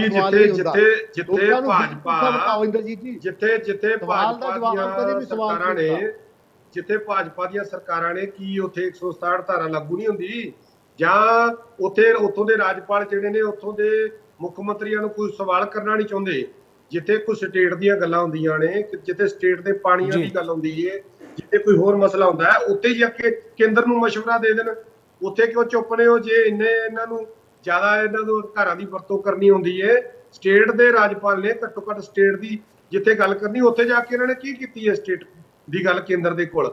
ਇਸ ਕਰਕੇ ਲਗਾਤਾਰ ਇਹਨਾਂ ਦੀ ਦਖਲਅੰਦਾਜ਼ੀ ਹੈ, ਹੋਰ ਕੁਝ ਨਹੀਂ ਹੈਗਾ। ਇਹਨਾਂ ਨੇ ਉੱਥੇ ਮਹਾਰਾਸ਼ਟਰ ਦੇ ਵਿੱਚ ਤੁਹਾਨੂੰ ਪਤਾ ਹੈ ਕਿ ਜਦੋਂ ਉਦੋਂ ਠਾਕਰੇ ਜੀ ਸਨ, ਉਦੋਂ ਲਗਾਤਾਰ ਉਦੋਂ ਇਹ ਦਖਲਅੰਦਾਜ਼ੀ ਕਰਦੇ ਸਨ, ਪਰ ਜਿੱਦਣ ਦੇ ਏਕਨਾਥ ਸ਼ਿੰਦੇ ਬਣ ਗਏ ਉਦੋਂ ਦੀ ਜ਼ਬਾਨ ਇਹਨਾਂ ਦੀ ਚੇਂਜ ਹੋ ਗਈ। ਮੇਰੇ ਖਿਆਲ ਚ ਉਦੋਂ ਤਾਂ 167 ਧਾਰਾ ਜਿਹੜੀ ਇਹਨਾਂ ਦੀ ਉੱਡ ਗਈ, ਖੰਭ ਲਾ ਕੇ ਉੱਡ ਗਈ। ਇਸ ਕਰਕੇ ਲਗਾਤਾਰ ਇਹ ਜਿਹੜੀ ਇਹਨਾਂ ਦੀ ਦਖਲਅੰਦਾਜ਼ੀ ਉਹਨਾਂ ਸਟੇਟਾਂ ਦੇ ਵਿੱਚ ਹੀ ਹੁੰਦੀ ਏ ਜਿੱਥੇ ਸਟੇਟਾਂ ਦੇ ਵਿੱਚ ਸਰਕਾਰਾਂ ਜਿਹੜੀਆਂ ਵਿਰੋਧੀ ਪਾਰਟੀਆਂ ਦੀਆਂ ਨੇ। ਔਰ ਜਿਹੜੀ ਗੱਲ ਕਾਂਗਰਸ ਦੀ ਹੈ, ਕਾਂਗਰਸ ਤਾਂ ਵਿਚਾਰੀ ਮੇਰੇ ਖਿਆਲ ਚ ਨਾ ਤਾਂ ਇਹ ਵਿਰੋਧੀ ਧਿਰ ਦਾ ਰੋਲ ਪਲੇ ਕਰਨ ਜੋਗੀ ਹੈ, ਇਹ ਤਾਂ ਵਿਚਾਰੀ ਕਿਤੇ ਕਹਿ ਹੀ ਨਹੀਂ ਸਕਦੀ। ਇਹ ਬੀਜੇਪੀ ਦੇ ਅੱਗੇ ਜਮਾ ਬਿਲਕੁਲ ਬੋਲ ਨਹੀਂ ਸਕਦੀ, ਮੂਕ ਦਰਸ਼ਕ ਬਣ ਜਾਂਦੀ ਏ। ਇਹੀ ਕਾਰਨ ਹੈ ਕਿ ਪੂਰੇ ਦੇਸ਼ ਦੇ ਵਿੱਚੋਂ ਇਹਨਾਂ ਦੇ ਕਹਿੰਦੇ ਸੀ ਨਾ ਆਪਰੇਸ਼ਨ ਲੋਟਸ, ਇਹ ਤਾਂ ਵਿਰੋਧ ਕਰਨ ਜੋਗੇ ਨਹੀਂ ਹੈਗੇ। ਇਹੀ ਕਾਰਨ ਹੈ ਕਿ ਸਾਰੇ ਐਮਐਲਏ ਇਹਨਾਂ ਦੇ ਪੱਟ ਕੇ ਲੈ ਗਈ ਬੀਜੇਪੀ। ਸਾਰੀ ਕਾਂਗਰਸ ਜਿਹੜੀ ਹੈ ਉਹਨਾਂ ਨੇ ਬੀਜੇਪੀ ਦੇ ਵਿੱਚ ਸ਼ਾਮਲ ਕਰਾ ਲਈ, ਪਰ ਇਹਨਾਂ ਨੇ ਕਿਤੇ ਵੀ ਇਹ ਕਿੰਤੂ ਪਰੰਤੂ ਨਹੀਂ ਕਰ ਸਕੇ, ਇੱਕ ਚਿੱਠੀ ਪੱਤਰ ਤੱਕ ਨਹੀਂ ਜਾ ਕੇ ਦੇ ਸਕੇ, ਕਿਤੇ ਵਿਰੋਧ ਪ੍ਰਦਰਸ਼ਨ। ਇੰਦਰਜੀਤ ਜੀ ਇੱਕ ਸਵਾਲ ਤੁਹਾਡੇ ਤੋਂ ਹੈ, ਮੇਰਾ ਛੋਟਾ ਸਵਾਲ ਸੁਣ ਲਓ ਫਿਰ ਤੁਸੀਂ ਆਪਣੀ ਗੱਲ ਕੰਪਲੀਟ ਕਰ ਲੈਣਾ। ਮੇਰਾ ਸਵਾਲ ਇਹ ਹੈ ਟੀਨਾ ਜੀ ਨੇ ਵੀ ਉਹ ਸਵਾਲ ਚੁੱਕਿਆ ਹੈ। ਇੰਦਰਜੀਤ ਜੀ ਇੱਕ ਛੋਟਾ ਸਵਾਲ ਹੈ ਕਿ ਆਖਰ ਕਿਉਂ ਦਿੱਲੀ ਤੇ ਪੰਜਾਬ ਦੇ ਟੀਚਰਾਂ ਨੂੰ ਜੋ ਹੈ ਵਿਦੇਸ਼ ਭੇਜਿਆ ਜਾ ਰਿਹਾ? ਜੋ ਉਹਨਾਂ ਨੇ ਗੱਲ ਕਹੀ ਜੇ ਟ੍ਰੇਨਿੰਗ ਹੀ ਦੇਣੀ ਸੀਗੀ ਤਾਂ ਤੁਸੀਂ ਇੱਥੇ ਡਿਜੀਟਲ ਟ੍ਰੇਨਿੰਗ ਦੇ ਦਿੰਦੇ ਉਹਨਾਂ ਨੂੰ ਬੈਠੇ ਬਿਠਾਏ। ਉੱਦਾਂ ਆਪਾਂ ਡਿਜੀਟਲ ਦੀਆਂ ਗੱਲਾਂ ਕਰਦੇ ਹਾਂ ਕਿ ਆਪਾਂ ਸਭ ਕੁਝ ਡਿਜੀਟਲ ਕਰ ਦਿੱਤਾ, ਆਨਲਾਈਨ ਕਰ ਦਿੱਤਾ, ਤੇ ਫਿਰ ਦਿੱਲੀ ਦੇ ਟੀਚਰ ਵੀ ਤਾਂ ਇੱਥੇ ਹੀ ਸੀਗੇ, ਉਹਨਾਂ ਤੋਂ ਟ੍ਰੇਨਿੰਗ ਦਵਾ ਦਿੰਦੇ। ਦਿੱਲੀ ਤੋਂ ਪੰਜਾਬ ਕਿੰਨਾ ਕੁ ਦੂਰ ਹੈਗਾ? ਜਾਂ ਪੰਜਾਬ ਵਾਲਿਆਂ ਨੂੰ ਇੱਥੇ ਬੁਲਾ ਲੈਂਦੇ। ਜਿਸ ਗੱਲ ਦਾ ਜ਼ਿਕਰ ਰਾਜਪਾਲ ਸਾਹਿਬ ਕਰ ਰਹੇ ਨੇ ਉਹਨਾਂ ਖਰਚਾ ਹੀ ਨਹੀਂ ਹੁੰਦਾ ਜੇ ਉਹਨਾਂ ਵੱਲੋਂ ਖਰਚੇ ਦਾ ਬਿਊਰਾ ਮੰਗਿਆ ਜਾ ਰਿਹਾ ਹੈਗਾ। ਬਿਲਕੁਲ ਜੀ, ਬੜਾ ਵਧੀਆ ਢੰਗ ਦੱਸ ਰਹੇ ਨੇ। ਮੈਂ ਤਾਂ ਇਸ ਗੱਲ ਤੇ ਬੜਾ ਹੈਰਾਨ ਜੀ। ਫਿਰ ਤਾਂ ਮੇਰੇ ਖਿਆਲ ਚ ਫਿਜ਼ੀਕਲ ਵੈਰੀਫਿਕੇਸ਼ਨ ਹੈ ਜਿਹੜੀ, ਇਹ ਸ਼ਬਦ ਹੀ ਵਿੱਚੋਂ ਕੱਢ ਦੇਣਾ ਚਾਹੀਦਾ। ਜੇ ਆਪਾਂ ਸਾਰਾ ਕੁਝ ਡਿਜੀਟਲੀ, ਜੇ ਤੁਹਾਨੂੰ ਸਾਰੇ ਤਰ੍ਹਾਂ ਦੀ ਟ੍ਰੇਨਿੰਗ ਆ ਜਾਂਦੀ ਹੈ, ਜੇ ਤੁਸੀਂ ਫਿਜ਼ੀਕਲੀ ਵੇਖ ਕੇ ਤੁਹਾਨੂੰ ਨਹੀਂ ਤੁਹਾਡੇ ਐਕਸਪੀਰੀਅੰਸ ਵਿੱਚ ਵਾਧਾ ਹੁੰਦਾ, ਨਹੀਂ ਤੁਸੀਂ ਕੁਝ ਗੇਨ ਕਰਦੇ, ਫਿਰ ਤਾਂ ਤੁਹਾਨੂੰ ਜਿਹੜਾ ਸਾਰਾ ਕੁਝ ਜਿਹੜਾ ਤੁਹਾਨੂੰ ਆਨਲਾਈਨ ਹੀ ਕਰ ਦੇਣਾ ਚਾਹੀਦਾ। ਤੁਸੀਂ ਇਹ ਸਮਝ ਲਓ ਵੀ ਤੁਹਾਨੂੰ ਜਿਹੜਾ ਕੋਈ ਫਿਜ਼ੀਕਲੀ ਕਿਤੇ ਜਾ ਕੇ ਜਿਹੜਾ ਕੋਈ ਤਜਰਬੇ ਦੇ ਵਿੱਚ ਵਾਧਾ ਹੋਣਾ ਹੈ, ਜਾਂ ਤੁਸੀਂ ਸਹੀ ਜਿਹੜੀ ਉੱਥੇ ਮੌਕੇ ਦੀ ਜਿਹੜੀ ਤੁਸੀਂ ਕੋਈ ਪੜਤਾਲ ਕਰਨੀ, ਮੌਕੇ ਦੀ ਤੁਸੀਂ ਜਾਣਕਾਰੀ ਲੈਣੀ ਹੈ, ਫਿਰ ਇਹ ਸਮਝ ਲਈਏ ਕਿ ਇਹਨਾਂ ਸਾਰੀਆਂ ਚੀਜ਼ਾਂ ਜਿਹੜੀਆਂ ਮਨਫੀ ਹੋ ਚੁੱਕੀਆਂ ਨੇ। ਕਮਾਲ ਦੀ ਗੱਲ ਹੈ, ਮੈਂ ਤਾਂ ਇਸ ਗੱਲ ਤੋਂ ਬੜਾ ਹੈਰਾਨ ਹਾਂ। ਕੱਲ ਨੂੰ ਤੁਸੀਂ ਰੋਟੀ ਖਾਣ ਦਾ ਵੀ ਜਿਹੜਾ ਖਰਚਾ ਕਹਿਣ ਲੱਗ ਜਾਓ ਕਰੋਗੇ ਵੀ ਉਹਦੇ ਤੇ ਵੀ ਖਰਚਾ ਹੁੰਦਾ। ਸਾਰਾ ਕੁਝ ਡਿਜੀਟਲੀ ਕਰ ਲਿਆ ਕਰੋ, ਫੋਨ ਤੇ ਸਾਰ ਲਿਆ ਕਰੋ। ਕਿਉਂ ਆਪਾਂ ਜਾ ਕੇ ਇੰਨੀਆਂ ਮੀਟਿੰਗਾਂ ਲੈਨੇ ਆ?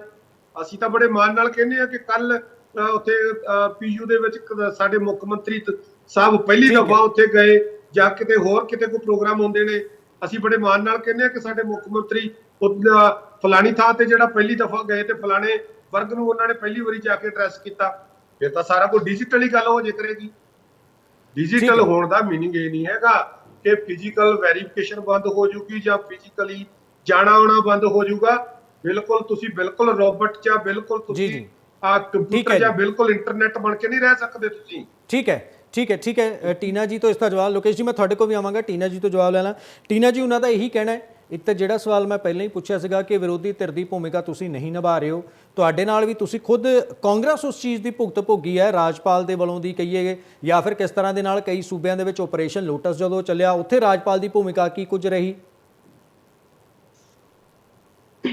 ਦੇਖੋ ਅਸੀਂ ਵਿਰੋਧੀ ਧਿਰ ਦੀ ਜਿਹੜੀ ਹੈਗੀ ਹੈ ਜ਼ਿੰਮੇਵਾਰੀ ਬਹੁਤ ਅੱਛੇ ਢੰਗ ਨਾਲ ਨਿਭਾ ਰਹੇ ਆ। ਰਾਜਾ ਵੜਿੰਗ ਜੀ, ਪ੍ਰਤਾਪ ਬਾਜਵਾ ਜੀ, ਉਹ ਸਾਡੇ ਸੀਨੀਅਰ ਲੀਡਰ ਸਾਰੇ ਕਿਸੇ ਵੀ ਮੁੱਦੇ ਨੂੰ ਚੁੱਕਣ ਤੇ ਕਦੀ ਪਿੱਛੇ ਨਹੀਂ ਰਹੇ, ਚਾਹੇ ਕੁਝ ਵੀ ਧਰਨੇ ਲਗਾਣੇ ਹੋਣ, ਕਿਸੇ ਦਾ ਕੋਈ ਚਾਹੇ ਜਿਹੜੇ ਆਊਟਸੋਰਸਿੰਗ ਜਿਹੜੇ EMPLOYEES ਨੇ ਉਹਨਾਂ ਦੇ ਮੁੱਦੇ ਹੋਣ, ਕੋਈ ਵੀ ਹੋਏ, ਅਸੀਂ ਕਦੀ ਕਿਸੇ ਚੀਜ਼ ਤੋਂ ਅਸੀਂ ਪਿੱਛੇ ਨਹੀਂ ਹਟੇ।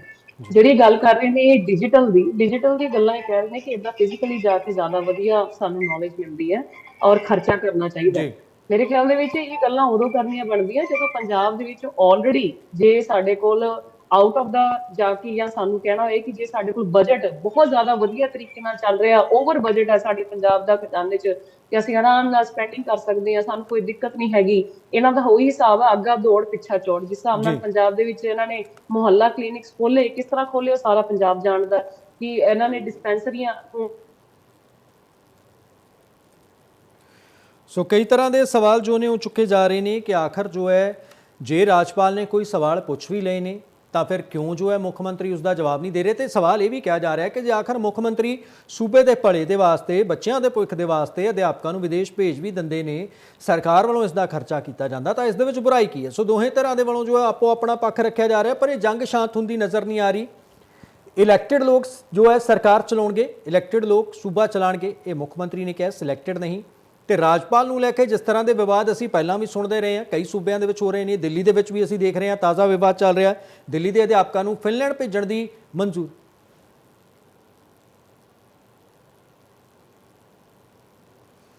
ਦਿੱਲੀ ਦੇ ਅਧਿਆਪਕਾਂ ਨੂੰ ਫਿਨਲੈਂਡ ਭੇਜਣ ਦੀ ਮਨਜ਼ੂਰੀ ਜੋ ਹੈ ਉਹ ਨਹੀਂ ਦਿੱਤੀ ਜਾ ਰਹੀ LG ਵੱਲੋਂ। ਇੱਥੇ ਇੱਕ ਵੱਖਰੇ ਤਰ੍ਹਾਂ ਦੀ ਤਕਰਾਰ ਜੋ ਹੈ ਉਹ ਚੱਲ ਰਹੀ ਹੈ। ਸੋ ਇੱਕ ਵਾਰ ਮੁੜ ਤੋਂ ਤੁਹਾਨੂੰ ਮੁੱਖ ਮੰਤਰੀ ਦਾ ਬਿਆਨ ਸੁਣਾ ਦਿੰਦੇ ਆ ਕਿ ਆਖਰ ਉਹਨਾਂ ਨੇ ਕੀ ਕਿਹਾ ਹੈ।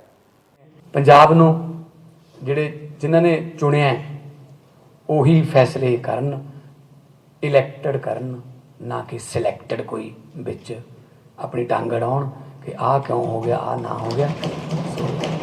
ਲੋਕਤੰਤਰ 'ਚ ਇਲੈਕਟਡ ਲੋਕ ਜਿਹੜੇ ਨੇ ਉਹ ਵੱਡੇ ਨੇ, ਸਿਲੈਕਟਡ ਤਾਂ ਕੋਈ ਵੀ ਹੋ ਸਕਦਾ, ਠੀਕ ਹੈ ਨਾ।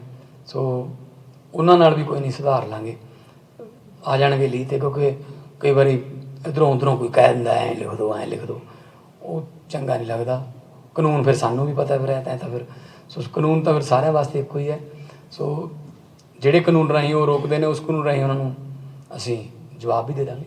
ਪੰਜਾਬ ਨੂੰ ਜਿਨ੍ਹਾਂ ਨੇ ਚੁਣਿਆ ਕੇ ਜਾ ਰਹੇ ਨੇ, ਸੀਐਮ ਦੇ ਵੱਲੋਂ ਦੀ ਕਿਹਾ ਗਿਆ ਹੈ, ਜਿਹੜਾ ਇੱਕ ਪੱਤਰ ਵੀ ਲਿਖਿਆ ਗਿਆ ਉਸ ਦੇ ਵਿੱਚ ਉਹਨਾਂ ਨੇ ਰਾਜਪਾਲ ਦੀ ਚੋਣ ਦੇ ਉੱਤੇ ਹੀ ਸਵਾਲ ਚੁੱਕ ਦਿੱਤੇ ਨੇ। ਉਹਨਾਂ ਨੇ ਲਿਖਿਆ ਹੈ ਕਿ ਆਖਰ ਸਾਨੂੰ ਵੀ ਇਹ ਦੱਸੋ ਕਿ ਤੁਹਾਡੀ ਰਾਜਪਾਲ ਦੀ ਚੋਣ ਜੋ ਹੈ ਕਿਸ ਆਧਾਰ ਤੇ ਹੁੰਦੀ ਹੈ, ਕਿਹੜੀ ਯੋਗਤਾ ਦੇ ਆਧਾਰ ਤੇ ਭਾਰਤ ਸਰਕਾਰ ਕਿਸੇ ਰਾਜਪਾਲ ਨੂੰ ਚੁਣਦੀ ਹੈ, ਉਸ ਦੇ ਉੱਤੇ ਉਸ ਦੀ ਯੋਗਤਾ ਦੇ ਬਾਰੇ ਦੇ ਵਿੱਚ ਜੋ ਹੈ ਚਾਨਣਾ ਪਾਇਆ ਜਾਵੇ।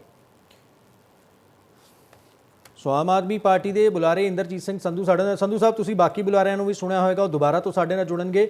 ਉਹਨਾਂ ਵੱਲੋਂ ਇਹੀ ਕਿਹਾ ਜਾ ਰਿਹਾ ਕਿ ਰਾਜਪਾਲ ਨੇ ਜੇ ਪੁੱਛ ਹੀ ਲਿਆ, ਠੀਕ ਹੈ, ਤੁਸੀਂ ਵੀ ਬਿਊਰਾ ਦੇ ਦਿਓ, ਤੁਸੀਂ ਵੀ ਕਿਉਂ ਇੰਨਾ ਲੰਬਾ ਪੰਗਾ ਪਾ ਰਹੇ ਹੋ, ਠੀਕ ਹੈ ਜੀ, ਚਿੱਠੀਆਂ ਲਿਖੀਆਂ ਜਾ ਰਹੀਆਂ ਜਾਂ ਬਿਆਨ ਦਿੱਤਾ ਜਾ ਰਿਹਾ, ਸਿੱਧਾ ਸਿੱਧਾ ਦੱਸ ਦਿਓ ਰਾਜਪਾਲ ਸਾਹਿਬ ਨੂੰ ਬਿਊਰਾ ਕੇ ਜੀ ਅਸੀਂ ਆਹ ਕੰਮ ਕੀਤਾ ਹੈਗਾ, ਅਸੀਂ ਪਾਕ ਸਾਫ ਹਾਂ, ਤੇ ਤੁਸੀਂ ਅਸੀਂ ਅੱਗੋਂ ਵੀ ਜੋ ਹੈ ਆਪਣੇ ਟੀਚਰਸ ਨੂੰ ਭੇਜਣਾ, ਤੁਹਾਨੂੰ ਇਸ ਦੇ ਵਿੱਚ ਕੀ ਦਿੱਕਤ ਹੈਗੀ ਹੈ? ਦੇਖੋ, ਰਾਜਪਾਲ ਨੂੰ ਕੋਈ ਅਧਿਕਾਰ ਨਹੀਂ ਕਿ ਉਹ ਸੂਬੇ ਦੇ ਮਸਲਿਆਂ ਦੇ ਵਿੱਚ ਦਖਲਅੰਦਾਜ਼ੀ ਕਰੇ। ਰਾਜਪਾਲ ਦਾ ਫਰਜ਼ ਹੈ ਕਿ ਜੇ ਕੋਈ ਸਟੇਟ ਕਹਿੰਦੀ ਹੈ, ਕੇਂਦਰ ਤੋਂ ਕੋਈ ਕਿਸੇ ਤਰ੍ਹਾਂ ਦੀ ਮੰਗ ਕਰਦੀ ਹੈ, ਤਾਂ ਉਹ ਸੂਬੇ ਦੀ ਜਿਹੜੀ ਜ਼ਬਾਨ ਹੈ, ਸੂਬੇ ਦੀ ਜਿਹੜੀ ਸੋਚ ਹੈ, ਸੂਬੇ ਦੀ ਕੋਈ ਮੰਗ ਹੈ, ਉਹ ਕੇਂਦਰ ਤੱਕ ਪਹੁੰਚਦੀ ਕਰੇ। ਔਰ ਜੇਕਰ ਕੋਈ ਇਸ ਤਰ੍ਹਾਂ ਦਾ ਕੋਈ ਗੱਲ ਹੁੰਦੀ ਹੈ, ਕੋਈ ਨਵੀਂ ਕਿਤੇ ਕੋਈ ਚੁਣਨ ਦੀ ਕੋਈ ਗੱਲ ਆਉਂਦੀ ਹੈ, ਕਿਤੇ ਘੱਟ ਮੈਂਬਰ ਨੇ, ਵੱਧ ਮੈਂਬਰ ਨੇ, ਕੋਈ ਨਵੀਂ ਸਰਕਾਰ ਹੋਣ ਚਾਹੁੰਦੀ ਹੈ, ਉੱਥੇ ਰਾਜਪਾਲ ਜਿਹੜਾ ਆਪਣਾ ਰੋਲ ਪਲੇ ਕਰਦਾ ਹੈ ਇੱਕ ਸਾਂਝੇ ਪਰਸਨ ਦੇ ਤੌਰ ਤੇ। ਔਰ ਇਹ ਸਟੇਟ ਔਰ ਕੇਂਦਰ ਦੇ ਵਿੱਚ ਇੱਕ ਵਧੀਆ ਰੋਲ ਅਦਾ ਕਰ ਸਕਦਾ ਹੈ, ਪਰ ਇਹਦਾ ਮਤਲਬ ਇਹ ਨਹੀਂ ਹੈਗਾ ਕਿ ਇਹ ਹਦਾਇਤਾਂ ਕਰੇ, ਇਹ ਇਸ ਤਰ੍ਹਾਂ ਦਾ ਰੋਲ ਪਲੇ ਕਰੇ ਵੀ ਜਿਵੇਂ ਇੱਕ ਕੇਂਦਰ ਸਰਕਾਰ ਜਿਹੜੀ ਰਾਜ ਸਰਕਾਰ ਨੂੰ ਕੋਈ ਗੱਲ ਕਹਿ ਰਹੀ ਹੁੰਦੀ ਹੈ। ਇਹ ਲਗਾਤਾਰ ਜਿਹੜਾ ਭਾਜਪਾ ਦਾ ਬੁਲਾਰਾ ਬਣ ਕੇ ਜਿਹੜਾ ਕੰਮ ਕਰਨ ਦੀ ਕੋਸ਼ਿਸ਼ ਨਾ ਕਰਨ, ਇਹ ਕੰਮ ਕਰਨ, ਇਹ ਪੰਜਾਬ ਦੇ ਦੀ ਸਰਕਾਰ ਦੀ ਜਿਹੜੀ ਸੋਚ ਹੈ, ਜੋ ਪੰਜਾਬ ਦੇ ਸਰਕਾਰ ਦੀ ਜਿਹੜੀ ਗੱਲ ਹੈ, ਜੋ ਸੂਬੇ ਦੀ ਗੱਲ ਹੈ, ਸੂਬੇ ਦੇ ਲੋਕ ਜਿਹੜੇ ਨੇ ਉਹਨਾਂ ਦਾ ਨੁਮਾਇੰਦਾ ਜਿਹੜੇ ਨੇ ਉਹ ਚੁਣੇ ਹੋਏ ਲੋਕ ਨੇ, ਔਰ ਚੁਣੇ ਹੋਏ ਲੋਕਾਂ ਦੇ ਜਿਹੜੇ ਮੁੱਖ ਮੰਤਰੀ ਹੈ ਉਹ ਰਾਜਪਾਲ ਨੂੰ ਕਹਿੰਦੇ ਨੇ ਉਹ ਉੱਥੇ ਜਾ ਕੇ ਕੇਂਦਰ ਕੋਲ ਪਹੁੰਚਾਉਣ, ਉਹਨਾਂ ਦਾ ਜਿਹੜਾ ਕੰਮ ਹੈ। ਔਰ ਜਿਹੜੇ ਲਗਾਤਾਰ ਇਹ ਵਿਵਾਦ ਬਣਾਉਣ ਦੀ ਕੋਸ਼ਿਸ਼ ਕਰ ਰਹੇ ਨੇ, ਇਹ ਚਿੱਠੀ ਪੱਤਰ ਕੱਢ ਰਹੇ ਨੇ, ਹੁਣ ਤਾਂ ਨਿਊਜ਼ ਦੇ ਵਿੱਚ ਹੀ ਸਾਰਾ ਕੁਝ ਫਲੈਸ਼ ਕਰ ਦੇਣਾ, ਇਹ ਜਿਹੜਾ ਸਾਰਾ ਕੁਝ ਹੈ, ਇਹ ਵਰਤਾਰਾ ਕੋਈ ਰਾਜਪਾਲ ਵਾਸਤੇ ਕੋਈ ਵਧੀਆ ਗੱਲ ਨਹੀਂ ਹੈਗੀ।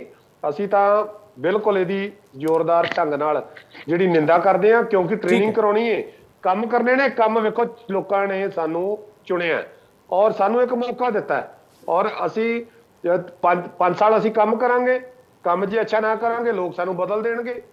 ਇਸ ਕਰਕੇ ਇਹ ਲੋਕਤੰਤਰ ਹੈ, ਲੋਕਤੰਤਰ ਵਿੱਚ ਇਹ ਮੌਕਾ ਲੋਕਾਂ ਕੋਲ ਹੈ, ਲੋਕ ਸਾਨੂੰ ਬਦਲ ਦੇਣਗੇ ਜੇਕਰ ਅਸੀਂ ਕੰਮ ਨਾ ਕਰਾਂਗੇ। ਇਹ ਕੋਈ ਰਾਜਪਾਲ ਦਾ ਇਸ ਤਰ੍ਹਾਂ ਦਾ ਕੋਈ ਅਧਿਕਾਰ ਨਹੀਂ ਕਿ ਰਾਜਪਾਲ ਇਸ ਤਰ੍ਹਾਂ ਦਾ ਮਾਹੌਲ ਕ੍ਰੀਏਟ ਕਰਨ, ਰਾਜਪਾਲ ਲਗਾਤਾਰ ਹਮਲਾਵਰ ਲੋਕ ਤਿਆਰ ਕਰਨ, ਇਸ ਤਰ੍ਹਾਂ ਦਾ ਕੋਈ ਰਾਜਪਾਲ ਨੂੰ ਬਿਲਕੁਲ ਵੀ ਸ਼ੋਭਾ ਨਹੀਂ ਦਿੰਦਾ। ਰਾਜਪਾਲ ਦੀ ਸੀਟ ਹੈ ਜਿਹੜੀ ਉਹ ਬਿਲਕੁਲ ਨਿਰਪੱਖ ਹੈ, ਇਸ ਕਰਕੇ ਇਹਦਾ ਕੋਈ ਫਰਜ਼ ਨਹੀਂ ਬਣਦਾ। ਇਹਨਾਂ ਨੇ ਪੰਜਾਬ ਦੇ ਹਿੱਤਾਂ ਵਾਸਤੇ ਕਿੰਨੀ ਕੁ ਗੱਲ ਕੀਤੀ ਹੈ ਕੇਂਦਰ ਦੇ ਕੋਲ, ਬਿਲਕੁਲ ਵੀ ਨਹੀਂ ਕੀਤੀ ਕੋਈ ਇਸ ਤਰ੍ਹਾਂ ਦੀ ਕੋਈ ਗੱਲ। ਪਰ ਇਹ ਲਗਾਤਾਰ ਜਿਹੜਾ ਕੰਟਰੋਵਰਸੀ ਵਾਲੀ ਗੱਲ, ਇਹ ਫ੍ਰੈਕਸ਼ਨ ਵਾਲੀ ਗੱਲ, ਆਪਾ ਵਿਰੋਧੀ ਵਾਲੀ ਗੱਲ ਜਿਹੜੀ ਹੈ ਰਾਜਪਾਲ ਵੱਲੋਂ ਉਹ ਪੈਦਾ ਕੀਤੀ ਜਾ ਰਹੀ ਹੈ, ਇਹ ਚੰਗੀ ਗੱਲ ਨਹੀਂ ਹੈਗੀ। ਔਰ ਇਹ ਸਾਰੇ ਮਾਹੌਲ ਨੂੰ ਅਸਥਿਰ ਕਰਨ ਦੀ ਕੋਸ਼ਿਸ਼ ਕੀਤੀ ਜਾ ਰਹੀ ਹੈ। ਔਰ ਮੇਰੇ ਖਿਆਲ 'ਚ ਇਹਦੇ ਵਿੱਚ ਵੇਖੋ ਪੰਜਾਬ ਸਰਕਾਰ ਦਾ ਕੁਝ ਨਹੀਂ ਜਾਣਾ, ਨਾ ਇਹਦੇ ਵਿੱਚ ਆਮ ਆਦਮੀ ਪਾਰਟੀ ਦਾ ਜਾਣਾ, ਨਾ ਲੋਕਾਂ ਦਾ ਜਾਣਾ। ਇਹ ਸਿਰਫ ਤੇ ਸਿਰਫ ਜਿਹੜਾ ਭਾਜਪਾ ਜਿਹੜੀ ਜਾਂ ਤਾਂ ਜੋ ਉਹ ਕਰਵਾ ਰਹੀ ਹੈ ਰਾਜਪਾਲ ਦੁਆਰਾ, ਉਹਨਾਂ ਦਾ ਜਿਹੜਾ ਜੋ ਖਿਆਲ ਹੈ, ਜੋ ਉਹਨਾਂ ਦੀ ਸੋਚ ਹੈ ਉਹ ਪ੍ਰਗਟ ਹੋ ਰਹੀ ਹੈ, ਜਾਂ ਜਿਹੜੇ ਰਾਜਪਾਲ ਆਪਣੇ ਆਪ ਤੋਂ ਬਾਹਰ ਜਾ ਕੇ ਜਿਵੇਂ ਦਾ ਰੋਲ ਪਲੇ ਕਰ ਰਹੇ ਨੇ, ਉਹਨਾਂ ਦਾ ਜਿਹੜਾ ਅਕਸ ਹੈ ਉਹ ਧੁੰਦਲਾ ਹੋ ਰਿਹਾ। ਇਹ ਦੋ ਹੀ ਉਹਨਾਂ ਤੇ ਨੁਕਸਾਨ ਜਿੰਨਾ ਵੀ ਹੋ ਰਿਹਾ ਉਹਨਾਂ ਦਾ ਖੁਦ ਹੋ ਰਿਹਾ, ਪੰਜਾਬ ਦੇ ਲੋਕਾਂ ਦਾ ਵੀ ਨਹੀਂ ਹੋਊਗਾ, ਪੰਜਾਬ ਆਮ ਆਦਮੀ ਪਾਰਟੀ ਦਾ ਨਹੀਂ, ਔਰ ਪੰਜਾਬ ਸਰਕਾਰ ਦਾ ਵੀ ਨਹੀਂ ਹੈਗਾ। ਔਰ ਪੰਜਾਬ ਸਰਕਾਰ ਨੂੰ ਦੇ ਕੰਮਾਂ ਦੇ ਵਿੱਚ ਇਹਨੂੰ ਬਿਲਕੁਲ ਵੀ ਦਖਲ ਨਹੀਂ ਦੇਣਾ ਚਾਹੀਦਾ। ਪੰਜਾਬ ਸਰਕਾਰ ਜਿਹੜੀ ਲਗਾਤਾਰ ਜਿਹੜੀ ਹੈ ਉਹ ਕੰਮ ਕਰ ਰਹੀ ਹੈ, ਉਹਨਾਂ ਨੇ 10 ਮਹੀਨਿਆਂ ਦੇ ਵਿੱਚ ਲਗਾਤਾਰ ਜਿਹੜਾ 9 ਮਹੀਨਿਆਂ ਦੇ ਵਿੱਚ ਕੰਮ ਕਰਕੇ ਦਿਖਾਇਆ ਹੈ। ਸਿਹਤ ਦੇ ਖੇਤਰ ਦੇ ਵਿੱਚ ਕੇਂਦਰ ਦੀ ਖੁਦ ਦੀ ਏਜੰਸੀ ਹੈ ਜਿਹੜਾ ਇੱਥੇ ਸਰਵੇ ਕਰਕੇ ਗਈ ਸੀ, ਉਹਨਾਂ ਨੇ ਖਾਸ ਕਰਕੇ ਮੁਹੱਲਾ ਕਲੀਨਿਕ ਦੀ ਵੀ ਇੱਥੇ ਭੈਣ ਜੀ ਨੇ ਇੱਥੇ ਗੱਲ ਕੀਤੀ, ਮੁਹੱਲਾ ਕਲੀਨਿਕ ਦੀ ਵੀ ਉਹ ਕੇਂਦਰ ਦੀ ਏਜੰਸੀ ਤਾਰੀਫ ਕਰਕੇ ਗਈ ਸੀ। ਔਰ ਐਜੂਕੇਸ਼ਨ ਦੇ ਖੇਤਰ ਦੇ ਵਿੱਚ ਵੀ ਠੀਕ ਹੈ ਸੰਧੂ ਸਾਹਿਬ, ਟੀਚਰ ਪੇਰੈਂਟਸ ਜਿਹੜੀ ਠੀਕ ਹੈ ਸੰਧੂ ਸਾਹਿਬ, ਮੈਂ ਲੋਕੇਸ਼ ਜੀ ਤੋਂ ਜਵਾਬ ਲੈਣਾ। ਲੋਕੇਸ਼ ਜੀ ਬਾਰ-ਬਾਰ ਮੈਂ ਇੱਕ ਚੀਜ਼ ਸਮਝਣੀ ਚਾਹਾਂਗਾ, ਮੈਂ ਸੰਧੂ ਸਾਹਿਬ ਠੀਕ ਹੈ, ਸੰਧੂ ਸਾਹਿਬ ਪਲੀਜ਼ ਠੀਕ ਹੈ ਸੰਧੂ ਸਾਹਿਬ, ਮੈਂ ਤੁਹਾਡੀ ਗੱਲ ਸੁਣੀ, ਤੁਹਾਨੂੰ ਪੂਰਾ ਮੌਕਾ ਦਿੱਤਾ ਮੈਨੂੰ ਬੀਜੇਪੀ ਜੀ ਠੀਕ ਹੈ ਸੰਧੂ ਸਾਹਿਬ, ਮਾਈਨਿੰਗ ਦੀ ਪਾਲਿਸੀ ਜਿਹੜੀ ਹੈ ਠੀਕ ਹੈ ਲੋਕੇਸ਼ ਜੀ, ਸਵਾਲ ਇਹੀ ਹੈ ਕਿ ਆਖਰ ਸਟੇਟ ਸਬਜੈਕਟ ਦੀ ਗੱਲ ਕਹੀ ਜਾ ਰਹੀ ਹੈ, ਮੁੱਖ ਮੰਤਰੀ ਕਹਿ ਰਹੇ ਨੇ ਕਿ ਤਾਂ ਸੂਬੇ ਦੇ ਅਧਿਕਾਰ ਖੇਤਰ ਚ ਆਉਂਦਾ ਹੈ। ਮੇਰਾ ਸਵਾਲ ਇਹ ਹੈ ਕਿ ਜੇ ਮੁੱਖ ਮੰਤਰੀ ਕਿਸੇ ਵੀ ਸੂਬੇ ਦਾ ਹੋਵੇ, ਜੇ ਉਹ ਲੋਕਾਂ ਦੀ ਭਲਾਈ ਦੇ ਲਈ ਕੰਮ ਕਰ ਰਿਹਾ, ਜਾਂ ਫਿਰ ਮੰਨ ਲਓ ਅਧਿਆਪਕ ਭੇਜ ਦਿੱਤੇ, ਉਹ ਟ੍ਰੇਨਿੰਗ ਲੈ ਕੇ ਆ ਗਏ ਤੇ ਜੋ ਬੱਚਿਆਂ ਨੂੰ ਵਧੀਆ ਸਿੱਖਿਆ ਦੇ ਰਹੇ ਨੇ, ਤਾਂ ਫਿਰ ਰਾਜਪਾਲ ਸਾਹਿਬ ਨੂੰ ਕੀ ਦਿੱਕਤ ਹੋ ਸਕਦੀ ਹੈ? ਉਹ ਤਾਂ ਕਹਿਣ ਠੀਕ ਹੈ ਜੀ ਤੁਸੀਂ ਕਰੋ ਕੰਮ, ਹੋਰ ਜ਼ਿਆਦਾ ਭੇਜੋ ਉੱਥੇ ਅਧਿਆਪਕ, ਕੋਈ ਦਿੱਕਤ ਨਹੀਂ ਹੈਗੀ। ਦੇਖੋ ਗੁਰਪ੍ਰੀਤ ਜੀ, ਗੱਲ ਇਹ ਹੈ ਇਹਨਾਂ ਦਾ ਸਿਸਟਮ ਟਰਾਂਸਪੇਰੈਂਟ ਨਹੀਂ ਆ। ਜਿਹੜੀ ਗਵਰਨਰ ਸਾਹਿਬ ਨੇ ਚਿੱਠੀ ਲਿਖੀ ਆ, ਉਹ 'ਚ ਉਹਨਾਂ ਨੇ ਇਹਨਾਂ ਨੂੰ ਸਵਾਲ ਹੋਰ ਪੁੱਛਿਆ ਕਿ ਤੁਸੀਂ ਗੁਰਿੰਦਰਜੀਤ ਸਿੰਘ ਜਵੰਦਾ ਨੂੰ ਚੇਅਰਮੈਨ ਲਗਾਇਆ Punjab information communication and technology ਦਾ, ਜਿਹੜੀ ਕਿ ਬੜੀ ਇੰਪੋਰਟੈਂਟ ਔਰ ਪ੍ਰੈਸਟੀਜੀਅਸ ਕਾਰਪੋਰੇਸ਼ਨ ਆ, ਔਰ as per record Gurvinder Singh ਤੇ ਕਿਡਨੈਪਿੰਗ ਔਰ ਪ੍ਰਾਪਰਟੀ ਗ੍ਰੈਬਿੰਗ ਦਾ ਕੇਸ ਆ। ਵੀ ਤੁਸੀਂ ਮੈਨੂੰ ਇਸ ਕੇਸ ਦੀ ਪੂਰੀ ਡਿਟੇਲ ਦਿਓ। ਹੁਣ ਜੇ ਕ੍ਰਿਮੀਨਲ ਲੋਕਾਂ ਦੀ ਪੋਸਟਿੰਗ ਕਰਨਗੇ ਔਰ ਐਸੀ ਕੀ ਪੋਸਟਾਂ ਤੇ ਕਰਨਗੇ, ਤੇ ਕਿਆ ਗਵਰਨਰ ਸਾਹਿਬ ਪੁੱਛ ਨਹੀਂ ਸਕਦੇ? ਮੈਂ ਤਾਂ ਸਿੱਧੀ ਗੱਲ ਪੁੱਛਦਾ ਇੰਦਰਜੀਤ ਜੀ ਨੂੰ, ਤੀਸਰੀ ਵਾਰ ਪੁੱਛ ਰਿਹਾ ਤੁਹਾਡੇ ਚੈਨਲ ਦੇ ਰਾਹੀਂ, ਕਿ ਕਿਆ ਤੁਹਾਡੇ ਮੁੱਖ ਮੰਤਰੀ ਸਾਹਿਬ ਨੇ ਸੰਵਿਧਾਨ ਦੀ ਸਹੁੰ ਨਹੀਂ ਚੱਕੀ? ਕਿ ਕਿਆ ਤੁਹਾਡੇ ਮੁੱਖ ਮੰਤਰੀ ਸਾਹਿਬ 167 ਦੇ ਮੁਤਾਬਕ ਬਾਉਂਡ ਨਹੀਂ ਆ ਜਿਹੜਾ ਤੁਸੀਂ ਇੱਥੇ ਕੰਟਰੋਵਰਸੀ ਕ੍ਰੀਏਟ ਕਰਦੇ ਹੋ, ਪੰਜਾਬ ਦੇ ਲੋਕਾਂ ਦੀ ਇਮੋਸ਼ਨਸ ਨਾਲ ਖੇਲਦੇ ਹੋ, ਤੁਸੀਂ ਇੱਕ ਚਿੱਠੀ ਲੈ ਕੇ ਸਾਰੇ ਫੈਕਟਸ ਦਾ ਜਵਾਬ ਦੇ ਦਿਓ। ਜੇ ਤੁਸੀਂ ਗੁੱਡ ਫੇਥ ਦੇ ਵਿੱਚ ਅੱਛੇ ਕੰਮ ਲਈ ਟੀਚਰ ਭੇਜੇ ਨੇ ਤਾਂ ਤੁਹਾਨੂੰ ਉਹਦੇ ਖਰਚੇ ਦਾ ਬਿਊਰਾ ਗਵਰਨਰ ਸਾਹਿਬ ਨੂੰ ਦੇਣ 'ਚ ਇਤਰਾਜ਼ ਕੀ ਆ? ਜੇ ਤੁਸੀਂ ਕੋਈ ਕ੍ਰਿਮੀਨਲ ਬੈਕਗ੍ਰਾਉਂਡ ਦਾ ਚੇਅਰਮੈਨ ਲਗਾਇਆ ਹੈ ਤਾਂ ਤੁਸੀਂ ਇਹ ਮੰਨਣ ਨੂੰ ਤਿਆਰ ਕਿਉਂ ਨਹੀਂ ਹੋ? ਜੇ ਤੁਸੀਂ ਸਕਾਲਰਸ਼ਿਪ ਸਕੀਮ ਨੂੰ ਇੰਪਲੀਮੈਂਟ ਨਹੀਂ ਕਰ ਪਾਏ ਤਾਂ ਤੁਸੀਂ ਇਹ ਮੰਨਣ ਨੂੰ ਤਿਆਰ ਕਿਉਂ ਨਹੀਂ ਹੋ? ਆਪਾਂ ਜਿਹੜੀ ਇੱਥੇ ਚੈਨਲ ਤੇ ਡਿਬੇਟ ਕਰ ਰਹੇ ਹਾਂ ਗੁਰਪ੍ਰੀਤ ਜੀ, ਤੇ ਇਹੀ ਇਹ 2 ਲਾਈਨਾਂ ਦੀ ਚਿੱਠੀ ਲਿਖ ਕੇ ਉਹਨਾਂ ਨੂੰ ਜਵਾਬ ਦੇ ਦੇਣ ਤਾਂ ਕਿ ਉਹ ਜੇ ਉਹ ਸੈਟੀਸਫਾਈ ਹੋ ਜਾਣਗੇ ਤਾਂ ਦੁਬਾਰਾ ਇਨਕੁਆਇਰੀ ਨਹੀਂ ਆਏਗੀ। ਪਰ ਕਿਤੇ ਨਾ ਕਿਤੇ ਗੁਰਪ੍ਰੀਤ ਜੀ, ਇਹ ਆਮ ਆਦਮੀ ਪਾਰਟੀ ਦੀ ਇਹ ਆਈਡੀਓਲੋਜੀ ਆ। ਆਪਾਂ 2013 ਤੋਂ ਇਹਨਾਂ ਨੂੰ ਦੇਖ ਰਹੇ ਆ ਕਿ ਇਹਨਾਂ ਦਾ ਇੱਕੋ ਹੀ ਕੰਮ ਆ ਕਿ ਪਹਿਲਾਂ ਐਲੀਗੇਸ਼ਨ ਲਾਓ ਫਿਰ ਦੌੜ ਜਾਓ। ਹੁਣ ਸਰਕਾਰ ਦੇ ਵਿੱਚ ਆ ਕੇ ਵੀ ਤੁਸੀਂ ਮੈਨੂੰ ਦੱਸਣ ਕਿ ਇਹਨਾਂ ਨੇ 1 ਸਾਲ ਦੇ ਵਿੱਚ ਕੋਈ ਕੰਸਟਰਕਟਿਵ ਕੰਮ ਕੀਤਾ? ਆਪਾਂ 1 ਸਾਲ ਤੋਂ ਟੀਨਾ ਜੀ ਵੀ ਦੇਖ ਰਹੇ ਨੇ, 1 ਸਾਲ ਤੋਂ ਆਪਾਂ ਇਸੇ ਚੀਜ਼ ਤੇ ਡਿਬੇਟ ਕਰਦੇ। ਇੱਕ ਇਹਨਾਂ ਥੋੜੀ ਜਿਹੀ ਆਦਤ ਸਿਖਾਓ ਜੀ, ਵਿੱਚ ਨਾ ਬੋਲਿਆ ਕਰਨ। ਆਪਾਂ 1 ਸਾਲ ਤੋਂ ਇਸੇ ਗੱਲ ਤੇ ਡਿਬੇਟ ਕਰਤੀ ਆ ਮੈਕਸਿਮਮ ਕਿ ਜਿਹੜੇ ਕੰਮ ਕਰ ਰਹੇ ਨੇ ਲੀਗਲ ਨੇ ਕਿ ਇਲੀਗਲ ਨੇ। ਵੀ ਜੇ ਸੰਵਿਧਾਨ ਦੀ ਸਹੁੰ ਚੱਕੇ ਹੀ ਲਈ ਹੈ ਤੇ ਸੰਵਿਧਾਨ ਦੀ ਪਾਲਣਾ ਕਰਨਾ ਕਿਹਦੀ ਡਿਊਟੀ ਆ? ਕਿਆ section 167 irrespective of the fact ਕਿ ਆਪਾਂ ਬਾਕੀ ਸਟੇਟਾਂ 'ਚ ਕੀ ਹੋ ਰਿਹਾ, ਕਿਆ ਇਹਨਾਂ ਦੇ ਮੁੱਖ ਮੰਤਰੀ ਤੇ ਸੈਕਸ਼ਨ 167 ਬਾਈਂਡਿੰਗ ਨਹੀਂ ਆ? ਮੈਨੂੰ ਇੰਦਰਜੀਤ ਜੀ ਦਾ ਜਵਾਬ ਦੇ ਦੇਣ। ਠੀਕ ਹੈ ਬਾਈਂਡਿੰਗ ਆ ਤਾਂ ਤੁਸੀਂ ਉਹਦੀ ਇਨਫੋਰਮੇਸ਼ਨ ਪ੍ਰੋਵਾਈਡ ਕਰ ਦਿਓ। ਠੀਕ ਹੈ ਇੰਦਰਜੀਤ ਜੀ, ਬੜਾ ਸਿੰਪਲ ਜਿਹਾ ਸਵਾਲ ਹੈ। ਲੋਕੇਸ਼ ਜੀ ਨੇ ਬੜਾ ਸਿੰਪਲ ਜਿਹਾ ਸਵਾਲ ਪੁੱਛਿਆ ਹੈ ਕਿ ਠੀਕ ਹੈ ਜੀ ਅਧਿਆਪਕ ਚਲੇ ਗਏ, ਰਾਜਪਾਲ ਸਾਹਿਬ ਵੀ ਉਹ ਕਹਿ ਰਹੇ ਨੇ ਠੀਕ ਹੈ ਗਲਤ ਹੋ ਸਕਦੇ ਪਰ ਤੁਸੀਂ ਜਵਾਬ ਦੇ ਦਿਓ, ਬਿਊਰਾ ਲਿਖ ਕੇ ਦੇ ਦਿਓ 2 ਲਾਈਨਾਂ ਦਾ, ਇੰਨੇ ਪੈਸੇ ਜੋ ਨੇ ਖਰਚ ਆਏ ਨੇ। ਤੇ ਸਵਾਲ ਇੱਕ ਇਹ ਵੀ ਜੋ ਉਹਨਾਂ ਨੇ ਗੱਲ ਕੀਤੀ ਕਿ ਜੋ ਇੱਕ ਚੇਅਰਮੈਨ ਨਿਯੁਕਤ ਕੀਤਾ, ਫਿਰ ਇੱਕ DIG ਨੂੰ ਪ੍ਰਮੋਸ਼ਨ ਦੇ ਦਿੱਤੀ, ਕੁਲਦੀਪ ਚਹਿਲ ਦਾ ਵੀ ਉਹਨਾਂ ਨੇ ਜ਼ਿਕਰ ਕੀਤਾ ਰਾਜਪਾਲ ਬਨਵਾਰੀ ਲਾਲ ਪੁਰੋਹਿਤ ਨੇ, ਕਿ ਆਖਰ ਤੁਸੀਂ ਉਹਨਾਂ ਨੂੰ ਪ੍ਰਮੋਸ਼ਨ ਕਿਵੇਂ ਦੇ ਦਿੱਤੀ? ਉਹ ਤਾਂ ਪਹਿਲਾਂ ਹੀ ਵਿਵਾਦਾਂ ਦੇ ਵਿੱਚ ਨੇ, ਉਹਨਾਂ ਦੇ ਖਿਲਾਫ ਤਾਂ CBI ਇਨਕੁਆਇਰੀ ਵੀ ਸ਼ਾਇਦ ਮਾਰਕ ਹੋਈ ਪਈ ਹੈ। ਵੇਖੋ, ਜੇ ਅਸੀਂ ਕੋਈ ਗਲਤ ਕੰਮ ਕਰਾਂਗੇ ਤਾਂ ਉਸ ਕੰਮ ਦਾ ਜਿਹੜਾ ਖਮਿਆਜਾ ਸਾਨੂੰ ਜਨਤਾ 'ਚ ਵੀ ਭੁਗਤਣਾ ਪਊਗਾ। ਉਸ ਕੰਮ ਦਾ ਜਿਹੜਾ ਸਾਹਮਣਾ ਸਾਨੂੰ ਜਿਹੜਾ ਕਾਨੂੰਨ ਦੇ ਉਹਦੇ ਵਿੱਚ ਵੀ ਕਰਨਾ ਪਊਗਾ। ਪਰ ਰਾਜਪਾਲ ਨੂੰ ਇਸ ਤਰ੍ਹਾਂ ਦਾ ਰੋਲ ਪਲੇ ਨਹੀਂ ਕਰਨਾ ਚਾਹੀਦਾ। ਰਾਜਪਾਲ ਜਿਸ ਤਰ੍ਹਾਂ ਦੇ ਸਵਾਲ ਕਰ ਰਹੇ ਨੇ ਇਹ ਬਿਲਕੁਲ ਵਿਰੋਧੀ ਧਿਰ ਵਾਲੇ ਰੋਲ ਪਲੇ ਕਰ ਰਹੇ ਨੇ ਔਰ ਕੇਂਦਰ ਸਰਕਾਰ ਦੀ ਸ਼ਹਿ ਤੇ ਕਰ ਰਹੇ ਨੇ। ਇਹ ਗੱਲ ਪੱਕੀ ਹੈ। ਜਿਹੜੇ ਸਕਾਲਰਸ਼ਿਪ ਦਾ ਖਿਆਲ ਹੁੰਦਾ ਨਾ, ਜੇ ਇਹਨਾਂ ਨੂੰ ਸਕਾਲਰਸ਼ਿਪ ਤਾਂ ਜਦੋਂ ਸਾਧੂ ਸਿੰਘ ਧਰਮਸੋਤ ਨੇ ਘਟਾਲਾ ਕੀਤਾ ਸੀ ਉਹਦੇ ਤੇ ਤਾਂ ਕਦੇ ਇਹਨਾਂ ਨੇ ਕੋਈ ਲਾਈਨ ਲਿਖੀ ਨਹੀਂ ਹੈਗੀ। ਇਸ ਕਰਕੇ ਜਿਹੜੇ ਮਾੜੇ ਕੰਮ ਜਿਹੜੀਆਂ ਸਟੇਟ ਗਵਰਨਮੈਂਟਾਂ ਨੇ ਵੱਖ ਵੱਖ ਕੰਮਾਂ ਦੇ ਕੀਤੇ ਔਰ ਉੱਥੋਂ ਦੀਆਂ ਉਦੋਂ ਤਾਂ ਰਾਜਪਾਲ ਇਹਨਾਂ ਦੇ ਚੁੱਪ ਬਹਿ ਜਾਂਦੇ ਨੇ। ਔਰ ਜਦੋਂ ਉੱਥੇ ਇੱਕ ਕਿਸਾਨਾਂ ਦੇ ਉੱਤੇ ਜਦੋਂ ਕਿਸਾਨ ਅੰਦੋਲਨ ਚੱਲ ਰਹੇ ਹੋਏ ਯੂਪੀ ਦੇ ਵਿੱਚ, ਉੱਥੇ ਕਿਸਾਨ ਮਾਰੇ ਜਾਂਦੇ ਨੇ ਤੇ ਉਦੋਂ ਤਾਂ ਜਿਹੜੇ ਰਾਜਪਾਲ ਜਿਹੜੇ ਚੁੱਪ ਰਹਿੰਦੇ ਨੇ। ਇਸ ਕਰਕੇ ਉਦੋਂ ਨਹੀਂ ਰਾਜਪਾਲਾਂ ਨੂੰ ਪਤਾ ਲੱਗਦਾ ਵੀ ਕੰਮ ਉੱਥੇ ਕੀ ਕਿੰਤੂ ਪਰੰਤੂ ਕਰਨੀ ਹੈ। ਪਰ ਰਾਜਪਾਲ ਨੂੰ ਉੱਥੇ ਪਤਾ ਲੱਗਦਾ ਜਿੱਥੇ ਸਰਕਾਰ ਜਿਹੜੀ ਏ ਭਾਜਪਾ ਵਿਰੋਧੀ ਹੋਵੇ।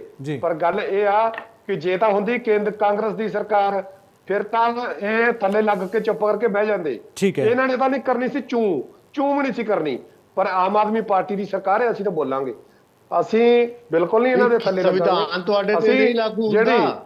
ਤੇ ਸੰਵਿਧਾਨ ਲਾਗੂ ਤੁਹਾਡੇ ਮੁੱਖ ਮੰਤਰੀ ਸਾਹਿਬ ਸੰਵਿਧਾਨ ਦੇ ਮੁਤਾਬਕ ਕੰਮ ਕਰਨ ਲਈ ਨਰੰਗ ਸਾਹਿਬ ਸੈਕਸ਼ਨ ਸੰਵਿਧਾਨ ਦਾ ਤੁਹਾਡੇ ਮੁੱਖ ਮੰਤਰੀ ਸਾਹਿਬ ਤੇ ਨਹੀਂ ਲਾਗੂ ਹੁੰਦਾ। ਕੱਲੇ ਪੰਜਾਬ ਦੇ ਵਿੱਚ ਤੁਸੀਂ ਸਿੱਧਾ ਜਵਾਬ ਦਿਓ, ਕਿਆ ਤੁਸੀਂ 167 ਦੀ ਪਾਲਣਾ ਤੁਹਾਡੇ ਮੁੱਖ ਮੰਤਰੀ ਸਾਹਿਬ ਨੇ 167 ਧਾਰਾ ਪੂਰੇ ਇੰਡੀਆ ਦੇ ਵਿੱਚ ਹੈ। ਪੂਰੇ ਇੰਡੀਆ 'ਚ 167 ਦੀ ਪਾਲਣਾ ਤੁਹਾਡੇ ਮੁੱਖ ਮੰਤਰੀ ਸਾਹਿਬ ਨੇ ਕਰਨੀ। ਕਿਆ ਉਹਨਾਂ ਨੇ ਸੋਚਿਆ ਹੈ ਕਿ ਉਹ ਗੈਰ ਸੰਵਿਧਾਨਿਕ ਕੰਮ ਨਹੀਂ ਕਰਦੇ ਨੇ? ਧਾਰਾ ਕੱਟ ਕੇ ਹਵਾਲਾ ਨਾ ਦੇ ਚੱਲੋ, ਉਹਦਾ ਇਹ ਧਾਰਾ ਜਿਹੜੀ ਹੈ ਪੂਰੇ ਇੰਡੀਆ ਵਿੱਚ ਹਵਾਲਾ ਇਸ ਕਰਕੇ ਦੇ ਰਿਹਾ ਕਿ 167 ਦੇ ਵਿੱਚ ਤੁਹਾਡੀਆਂ ਡਿਊਟੀਜ਼ ਅਸਾਈਨ ਨੇ ਮੁੱਖ ਮੰਤਰੀ ਸਾਹਿਬ ਦੀਆਂ। ਕੀ ਰਾਜਪਾਲ ਨੇ ਜਿਹੜਾ ਹੁਣ ਤੁਸੀਂ ਮੈਨੂੰ ਇਹ ਦੱਸੋ, ਰਾਜਪਾਲ ਨੂੰ ਇਹ ਨਿਊਜ਼ ਫਲੈਸ਼ ਕਰਨੀ ਚਾਹੀਦੀ ਹੈ? ਰਾਜਪਾਲ ਨੂੰ ਇਹ ਨਿਊਜ਼ ਫਲੈਸ਼ ਕਰਨੀ ਚਾਹੀਦੀ ਹੈ? ਤੁਸੀਂ ਕ੍ਰਿਮੀਨਲ ਬੈਕਗ੍ਰਾਉਂਡ ਲੋਕਾਂ ਨੂੰ ਚੇਅਰਮੈਨ ਬਣਾ ਦਿਓ ਜਿਹਨਾਂ ਤੇ ਕਿਡਨੈਪਿੰਗ ਤੁਸੀਂ ਦੱਸੋ। ਨਹੀਂ ਰਾਜਪਾਲ ਨੂੰ ਕਰਨੀ ਚਾਹੀਦੀ। ਸਾਹਿਬ ਨੇ ਸੰਵਿਧਾਨ ਦੀ ਪਾਲਣਾ ਕਰਨ ਦੀ ਕਸਮ ਨਹੀਂ ਚੱਕੀ ਸੀ। ਰਾਜਪਾਲ ਹੋਰ ਜੋ ਮਰਜ਼ੀ ਸੰਵਿਧਾਨ ਦੀ ਥੋੜ ਨਹੀਂ ਚੱਕੀ ਸੀ। ਹੋਰ ਜੋ ਮਰਜ਼ੀ ਤਰੀਕਾ ਠੀਕ ਹੈ ਰਾਜਪਾਲ ਨੂੰ ਕੀ ਅਧਿਕਾਰ ਹੈ ਕਿ ਉਹ ਨਿਊਜ਼ ਸੰਵਿਧਾਨ ਦੀ ਪਾਲਣਾ ਕਰਨਾ ਤੁਹਾਡੀ ਜ਼ਿੰਮੇਵਾਰੀ ਨਹੀਂ ਹੈ ਮੁੱਖ ਮੰਤਰੀ ਸਾਹਿਬ ਦੀ? ਔਰ ਨਹੀਂ ਨਸ਼ਿਆਂ ਦੇ ਮਸਲੇ ਤੇ, ਕ੍ਰਾਈਮ ਦੇ ਮਸਲੇ ਤੇ, ਮਾਈਨਿੰਗ ਦੇ ਮਸਲੇ ਸੰਵਿਧਾਨ ਤੇ ਦੀ ਪਾਲਣਾ ਰਾਜਪਾਲ ਨੂੰ ਕੀ ਕਰਨਾ ਅਧਿਕਾਰ ਕਿਆ ਹੈ? ਤੁਹਾਡੇ ਮੁੱਖ ਮੰਤਰੀ ਸਾਹਿਬ ਦੀ ਰਾਜਪਾਲ ਜ਼ਿੰਮੇਵਾਰੀ ਨਹੀਂ ਹੈ? 167 ਕਿਹੜੀ ਧਾਰਾ ਤਹਿਤ ਇੱਕ ਪੂਰੇ ਪੰਜਾਬ ਦੇ ਚੱਕਰ ਲਾਉਂਦੇ ਫਿਰਦੇ ਨੇ? 167 ਔਰ ਸੈਕਸ਼ਨ ਪੜੋ ਲਗਾਤਾਰ ਕਨਸਟੀਟਿਊਸ਼ਨ ਆਫ ਇੰਡੀਆ ਇੰਦਰਜੀਤ ਜੀ, ਸਰ, ਪੜੋ ਬਿਲ- ਪੜ ਕੇ ਸਰ, ਪੰਜਾਬ ਦੀ ਜਨਤਾ ਨੂੰ ਕਹੋ ਕਿ ਅਸੀਂ ਇਹਦੀ ਪਾਲਣਾ ਨਹੀਂ ਕਰਨੀ।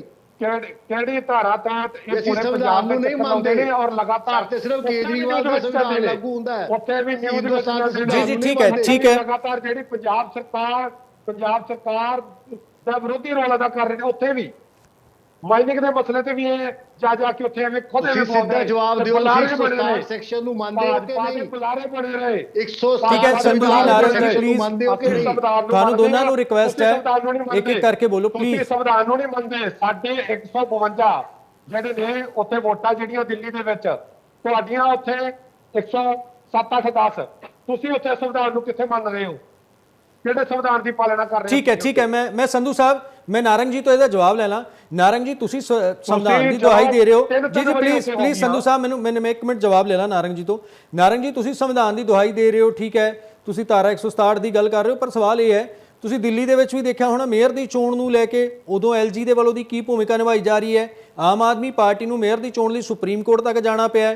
ਐਲਜੀ ਸਾਹਿਬ ਕਹਿੰਦੇ ਰਹੇ ਕਿ ਨਾਮਜ਼ਦ ਵੋਟਰ ਜੋ ਨੇ, ਨਾਮਜ਼ਦ ਕੌਂਸਲਰ ਜਿਹੜੇ ਨੇ ਉਹ ਪਹਿਲਾਂ ਵੋਟ ਪਾਣਗੇ, ਜਦਕਿ ਸੁਪਰੀਮ ਕੋਰਟ ਨੇ ਇਸ ਨੂੰ ਖਾਰਿਜ ਕਰ ਦਿੱਤਾ ਕਿ ਉਹ ਸੰਵਿਧਾਨ ਦੀ ਉਲੰਘਣਾ ਨਹੀਂ ਹੋ ਰਹੀ ਸੀ। ਦੇਖੋ ਗੁਰਪ੍ਰੀਤ ਜੀ, ਗੱਲ ਜਿਹੜੇ ਮੁੱਦੇ ਤੇ ਆਪਾਂ, ਮੈਂ ਤੁਹਾਨੂੰ ਉਸ ਦਾ ਜਵਾਬ ਵੀ ਦਊਂਗਾ, ਮੈਂ ਜਵਾਬ ਤੋਂ ਨਹੀਂ ਜੀ ਪੁੱਛੂੰਗਾ। ਜੀ ਬਿਲਕੁਲ ਪਰ ਗੱਲ ਇਹ, ਸਵਾਲ ਦੇ ਜਵਾਬ ਤੋਂ ਸਵਾਲ ਨਹੀਂ ਪੁੱਛਿਆ ਜਾਂਦਾ। ਇੰਦਰਜੀਤ ਜੀ ਨੇ ਹੁਣ ਇਹਨਾਂ ਨੂੰ ਪੁੱਛੋ ਕਿ ਕਿਆ ਇਹਨਾਂ ਦੇ ਮੁੱਖ ਮੰਤਰੀ ਨੇ ਸੰਵਿਧਾਨ ਦੀ ਸਹੁੰ ਨਹੀਂ ਚੱਕੀ? ਮੈਂ ਉਹੀ ਤਾਂ ਕਹਿ ਰਿਹਾ, ਅਸਲ ਦੇ ਵਿੱਚ ਹੋ ਹੀ ਇਹੀ ਰਿਹਾ ਕਿ ਰਾਜਪਾਲ ਨੇ ਇੱਕ ਸਵਾਲ ਪੁੱਛਿਆ, ਮੁੱਖ ਮੰਤਰੀ ਸਾਹਿਬ ਨੇ ਵੀ ਉਸ ਸਵਾਲ ਦਾ ਜਵਾਬ ਸਵਾਲ 'ਚ ਹੀ ਦੇ ਦਿੱਤਾ। ਮੈਂ ਤੁਹਾਨੂੰ ਦਿੱਲੀ ਤੇ ਹੀ ਲੈ ਕੇ ਜਾ ਰਿਹਾ ਜੀ ਜੀ। ਕਿ ਦਿੱਲੀ ਦੇ ਵਿੱਚ ਜਿਹੜਾ ਮਸਲਾ ਹੈ, ਆਪਾਂ ਕਈ ਵਾਰ ਦੇਖਿਆ ਹਾਊਸ ਦੀ ਮੀਟਿੰਗ ਉੱਥੇ ਨਹੀਂ ਹੋ ਸਕੀ ਜੀ, ਕਿਉਂਕਿ ਉੱਥੇ ਇਹਨਾਂ ਦੇ ਕਾਉਂਸਲਰ ਵੀ ਵਾਇਲੇਟ ਹੋ ਜਾਂਦੇ ਨੇ। ਉਹ ਮੈਟਰ ਸਬ ਜੁਡੀਸ਼ੀਅਲ ਸੁਪਰੀਮ ਕੋਰਟ ਦੇ ਕੋਲ। ਇੱਥੇ ਕਿਸੇ ਐਮਐਲਏ ਨੇ ਜਾਂ ਕਿਸੇ ਨੇ ਸਵਾਲ ਨਹੀਂ ਪੁੱਛਿਆ। ਇੱਕ ਇਸ ਬੰਦੇ ਨੇ ਜਿਹਨੂੰ ਕਿ ਸੰਵਿਧਾਨ ਦਾ ਸੈਕਸ਼ਨ 167 ਆਥੋਰਾਈਜ਼ ਕਰਦਾ ਹੈ ਸੀਐਮ ਕੋ ਇਨਫੋਰਮੇਸ਼ਨ ਮੰਗਣ ਲਈ, ਔਰ ਗਵਰਨਰ ਹੈ ਸਟੇਟ ਦੇ, ਕਿਆ ਇਹਨਾਂ ਦੀ ਜ਼ਿੰਮੇਵਾਰੀ ਨਹੀਂ ਹੈ? ਇੰਦਰਜੀਤ ਜੀ ਕਹਿ ਦੇਣ ਕਿ ਅਸੀਂ 167 ਦੀ ਪਾਲਣਾ ਸਾਡੇ ਮੁੱਖ ਮੰਤਰੀ ਸਾਹਿਬ ਨੇ ਨਹੀਂ ਕਰਨੀ, ਅਸੀਂ ਅੱਜ ਤੋਂ ਬਾਅਦ ਇਹਨਾਂ ਨੂੰ ਸਵਾਲ ਨਹੀਂ ਪੁੱਛਾਂਗੇ। ਤੇ ਜੇ ਇਹਨਾਂ ਨੇ ਸੰਵਿਧਾਨ ਦੀ ਸਹੁੰ ਚੱਕੀ ਹੈ ਗੁਰਪ੍ਰੀਤ ਜੀ, ਇਹਨਾਂ ਦੀ ਜ਼ਿੰਮੇਵਾਰੀ ਬਣਦੀ ਹੈ ਕਿ ਜੇ ਗਵਰਨਰ ਸਾਹਿਬ ਨੇ ਕੋਈ ਇਹਨਾਂ ਨੂੰ ਪਹਿਲਾਂ ਚਿੱਠੀਆਂ ਲਿਖੀਆਂ ਨੇ, ਅੱਜ ਇਹ ਰੌਲਾ ਪਾਉਂਦੇ ਨੇ ਕਿ ਚਿੱਠੀਆਂ ਜਨਤਕ ਕਿਉਂ ਕਰ ਦਿੱਤੀਆਂ, ਉਹਨਾਂ ਨੇ ਬੜੀ ਮਜਬੂਰੀ ਨਾਲ ਲਿਖਿਆ ਕਿ ਮੈਂ 8-10 ਚਿੱਠੀਆਂ ਲਿਖ ਚੁੱਕਾ, ਪਰ ਇਹ ਕਿਸੇ ਵੀ ਚਿੱਠੀ ਦਾ ਤੁਸੀਂ ਜਵਾਬ ਨਹੀਂ ਦੇ ਰਹੇ ਤੇ ਮਜਬੂਰੀ 'ਚ ਮੈਨੂੰ ਇਹਨੂੰ ਪਬਲਿਕ ਡੋਮੇਨ 'ਚ ਲਿਆਉਣਾ ਪਾ ਰਿਹਾ। ਤੁਸੀਂ ਅੱਜ ਜਵਾਬ ਦੇ ਦਿਓ, ਦੱਸਣਾ ਹੀ ਹੈ ਨਾ ਵੀ ਤੁਸੀਂ ਜਿਹੜਾ ਇੱਕ ਕਰਪਟ ਆ, ਜਿੱਤੇ ਕਿਡਨੈਪਿੰਗ ਦਾ ਕੇਸ ਆ। ਦੇਖੋ ਸਮਾਜ ਜਿਹੜੇ anti society anti social elements ਨੇ, ਉਹਨਾਂ ਤੁਸੀਂ ਗਵਰਨਰ ਚੇਅਰਮੈਨ ਬਣਾ ਰਹੇ ਹੋ, ਵੱਖਰੇ ਵੱਖਰੇ ਅਹੁਦਿਆਂ ਤੇ ਦੇ ਰਹੇ ਹੋ। ਤੁਹਾਡਾ ਅੱਜ ਤੱਕ ਫੌਜਾ ਸਿੰਘ ਸਰਾਰੀ ਤੇ ਤੁਸੀਂ FIR ਨਹੀਂ ਕੀਤੀ, ਤੁਹਾਡਾ ਕਰਪਟ ਮੰਤਰੀ, ਹੋਰ ਕਿੰਨੇ ਕਰਪਟ ਮੰਤਰੀ, ਜੇ ਤੁਹਾਨੂੰ ਕੋਈ ਸਵਾਲ ਪੁੱਛਿਆ ਆਪਣੇ ਮੂੰਹ ਤੇ ਕਹਿ ਰਹੇ ਹੋ ਤੇ ਤੁਸੀਂ ਉਹਨੂੰ ਮਹਾਰਾਸ਼ਟਰ ਔਰ ਦੂਜੀ ਸਟੇਟਾਂ 'ਚ ਲੈ ਜਾਂਦੇ। ਤੁਸੀਂ ਆਪਣੀ ਸਟੇਟ ਦੀ ਗੱਲ ਕਰੋ, ਆਪਾਂ ਪੰਜਾਬ 'ਚ ਪੰਜਾਬੀਆਂ ਵਾਲੀ ਗੱਲ ਕਰੋ। ਜਾਂ ਤੁਸੀਂ ਕਹਿ ਦਿਓ ਸੰਵਿਧਾਨ ਦੀ ਪਾਲਣਾ ਨਹੀਂ ਕਰਨੀ, ਸਾਡੇ ਤੇ ਲਾਗੂ ਨਹੀਂ ਹੁੰਦਾ। ਹਿੰਦੁਸਤਾਨ ਦਾ ਸੰਵਿਧਾਨ ਸਿਰਫ ਕੇਜਰੀਵਾਲ ਸਾਹਿਬ ਦਾ ਸੰਵਿਧਾਨ ਲਾਗੂ ਹੁੰਦਾ। ਮੈਂ ਤਾਂ ਸਿੰਪਲ ਆ, ਤੁਸੀਂ ਜਵਾਬ ਦੇ ਦਿਓ, ਝੂਠ ਸੱਚ ਕੁਛ ਤਾਂ ਲਿਖ ਕੇ ਦਿਓ। ਜੀ ਜੀ ਠੀਕ ਹੈ ਸੰਧੂ ਸਾਹਿਬ ਉਹਦਾ ਜਵਾਬ ਦੇ ਦਿਓ ਕਿ ਆਖਰ ਕਿਉਂ ਜੋ ਹੈ ਜਿਹੜੀ ਉਹ ਗੱਲ ਕਹਿ ਰਹੇ ਨੇ ਬਾਰ-ਬਾਰ ਕਿ ਧਾਰਾ 167 ਦੇ ਤਹਿਤ ਜੋ ਹੈ, ਜੇ ਉਹ ਕਸਟੋਡੀਅਨ ਨੇ, ਗਵਰਨਰ ਜੋ ਹੈ ਸਟੇਟ ਦਾ ਕਸਟੋਡੀਅਨ ਹੁੰਦਾ, ਜੇ ਉਹਨਾਂ ਨੇ CM ਸਾਹਿਬ ਤੋਂ ਜਵਾਬ ਮੰਗ ਲਿਆ ਤਾਂ CM ਸਾਹਿਬ ਵੀ ਦੱਸ ਦੇਣ। ਜੇ ਕੁਝ ਗਲਤ ਨਹੀਂ ਹੈਗਾ ਉਸ ਦੇ ਵਿੱਚ ਦੱਸਣ ਦੇ ਵਿੱਚ, ਤਾਂ ਸ਼ਾਇਦ ਮੈਨੂੰ ਵੀ ਨਹੀਂ ਲੱਗਦਾ ਕਿ ਕੋਈ ਬੁਰਾਈ ਹੋਵੇਗੀ। ਵੇਖੋ 167 ਦੀ ਧਾਰਾ ਦਾ ਮਤਲਬ ਇਹ ਨਹੀਂ ਹੈਗਾ ਵੀ ਜੋ ਮਰਜ਼ੀ ਸਵਾਲ ਕਰੀ ਜਾਣ, ਜੋ ਮਰਜ਼ੀ ਗੱਲ ਕਰੀ ਜਾਣ, ਜਿਵੇਂ ਮਰਜ਼ੀ ਲਗਾਤਾਰ 167 ਧਾਰਾ ਪੜ੍ਹੀ ਹੈਗੀ ਆ, ਉਹਦਾ ਸਬਸੈਕਸ਼ਨ ABC ਪੜਿਆ। ਇਹਦਾ ਮੀਨਿੰਗ ਇਹ ਨਹੀਂ ਬਣਦਾ ਹੈਗਾ। ਪੜ੍ਹ ਕੇ ਗੱਲ ਕਰੋ ਇੰਦਰਜੀਤ ਜੀ। ਜਿਹੜੀਆਂ ਬਿਲਕੁਲ ਨਹੀਂ ਇਹ ਮੀਨਿੰਗ ਬਣਦਾ। ਬਿਲਕੁਲ ਵੇਖੋ, ਪਹਿਲੀ ਤੁਸੀਂ ਮੈਨੂੰ ਇਹ ਦੱਸ ਦਿਓ ਨਰੰਗ ਸਾਹਿਬ, ਜਿਹੜੀ ਖੇਤੀਬਾੜੀ ਯੂਨੀਵਰਸਿਟੀ ਦੀ ਗੱਲ ਸੀ, ਜਿਹੜੀ 167 ਬੋਰਡ ਕੀ ਕਹਿੰਦਾ ਆ, ਜਿਹੜੇ ਬੋਰਡ ਆਫ ਡਾਇਰੈਕਟਰ ਨੇ ਜਿਹੜੇ ਕੀ ਉਹਨਾਂ ਇਹ ਅਧਿਕਾਰ ਉੱਥੋਂ ਦਾ ਜਿਹੜਾ VC ਚੁਣਨਾ ਹੈ, ਉੱਥੋਂ ਦੇ ਬੋਰਡ ਆਫ ਡਾਇਰੈਕਟਰ ਦਾ ਅਧਿਕਾਰ ਨਹੀਂ ਹੈਗਾ। ਉੱਥੇ ਰਾਜਪਾਲ 167 ਤੇ ਡਿਬੇਟ ਕਰ ਰਹੇ ਆ। ਨਹੀਂ 167 ਦੇ ਸੈਕਸ਼ਨ ਪੜੋ, ਉਹਦਾ ਫਿਰ ਜਵਾਬ ਦਿਓ ਕੀ ਮੀਨਿੰਗ ਬਣਦਾ ਉਹਦਾ ਉੱਥੇ ਰਾਜਪਾਲ ਦਾ ਕੀ ਅਧਿਕਾਰ ਬਣ ਜਾਂਦਾ? ਤੁਸੀਂ ਦੱਸੋ। ਤੁਸੀਂ ਸੰਵਿਧਾਨ ਦੀ ਗੱਲ ਕਰਦੇ ਹੋ, ਸਾਰਾ ਪੰਜਾਬ ਦੇਖ ਰਿਹਾ, ਤੁਸੀਂ ਸਵਾਲ ਦੇ ਜਵਾਬ ਤੋਂ ਭੱਜ ਰਹੇ ਹੋ। ਮੈਂ ਜਿਹੜੀ ਗੱਲ ਕਰ ਰਿਹਾ ਤੁਸੀਂ ਭੱਜ ਰਹੇ ਹੋ, ਤੁਸੀਂ ਦੌੜ ਰਹੇ ਹੋ ਇਸ ਗੱਲ ਤੋਂ। ਔਰ ਲਗਾਤਾਰ ਦਖਲਅੰਦਾਜ਼ੀ, ਰਾਜਪਾਲ ਜਿੱਥੇ ਦਖਲਅੰਦਾਜ਼ੀ ਕਰ ਰਹੇ ਨੇ, ਉੱਥੇ ਤੁਹਾਨੂੰ ਪਤਾ ਹੈ ਵੀ ਖੇਤੀਬਾੜੀ ਯੂਨੀਵਰਸਿਟੀ ਵਾਲੇ ਮਸਲੇ ਤੇ ਪੂਰੀ ਤਰ੍ਹਾਂ ਰਾਜਪਾਲ ਚਿੱਠੀ ਲਿਖ ਕੇ ਜਵਾਬ ਦੇ ਦਿਓ।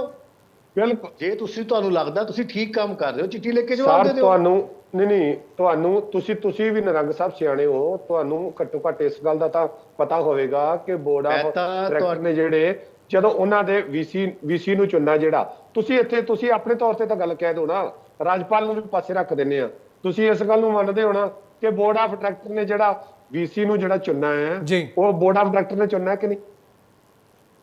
ਮੈਂ ਜਿਹੜੀ ਬੇਨਤੀ ਕਰਦਾ ਵੀ ਕਹਿ ਰਿਹਾ ਇੰਦਰਜੀਤ ਜੀ, ਤੁਹਾਡੀ ਜੀ ਮਜਬੂਰੀਆਂ ਨੇ, ਤੁਸੀਂ ਵੀ ਚੈਨਲ ਤੇ ਦੱਸ ਦਿਓ ਕਿ ਹਾਂ ਭਾਈ ਸਾਡੇ ਸੀਐਮ ਸਾਹਿਬ ਕੰਮ ਤਾਂ ਗਲਤੀ ਕਰਦੇ ਨੇ, ਪਰ ਸਾਡੀ ਮਜਬੂਰੀ ਆ ਵੀ ਉਹਦੇ ਗਲਤ ਕੰਮ ਨੂੰ ਡਿਫੈਂਸ ਕਰਨਾ। ਫਿਰ ਤੁਸੀਂ ਕਿਹੜਾ ਉੱਤਰ ਦੇ ਰਹੇ ਹੋ ਗੱਲ ਦਾ? ਮੈਂ ਜਿਹੜੀ ਗੱਲ ਕਹਿ ਰਿਹਾ ਵੀ ਜਿਹੜੀ ਖੇਤੀਬਾੜੀ ਯੂਨੀਵਰਸਿਟੀ ਦਾ ਸਵਾਲ ਦੇ ਜਵਾਬ ਦੇ ਵਿੱਚ ਸਵਾਲ ਇੱਥੇ ਵੀ ਹੋ ਰਹੇ ਨੇ, ਡਿਬੇਟ ਦਾ ਮਿਲਿਆ ਜੋ ਗੱਲ ਸੀਐਮ ਸਾਹਿਬ ਤੇ ਰਾਜਪਾਲ ਦੇ ਵਿਚਾਲੇ ਚੱਲ ਰਹੀ ਹੈ ਉਹ ਇੱਥੇ ਵੀ ਚੱਲ ਰਹੀ ਹੈ। ਜਿਹੜਾ ਵੀਸੀ ਚੁਣਨਾ ਹੈ ਜੀ, ਉਹ ਕਿਹਨੇ ਚੁਣਨਾ? ਉਹ ਬੋਰਡ ਆਫ ਡਾਇਰੈਕਟਰ ਨੇ ਨਹੀਂ ਚੁਣਨਾ। ਇੱਥੋਂ ਇਹ ਪਤਾ ਲੱਗ ਰਿਹਾ ਹੈ, ਵੇਖੋ ਇਹਨਾਂ ਗੱਲਾਂ ਤੋਂ ਸਾਬਤ ਹੋ ਰਿਹਾ ਹੈ ਕਿ ਰਾਜਪਾਲ ਵਾਰ-ਵਾਰ ਦਖਲਅੰਦਾਜ਼ੀ ਕਰ ਰਹੇ ਨੇ। ਰਾਜਪਾਲ ਦਾ ਕੀ ਕੰਮ ਹੈ?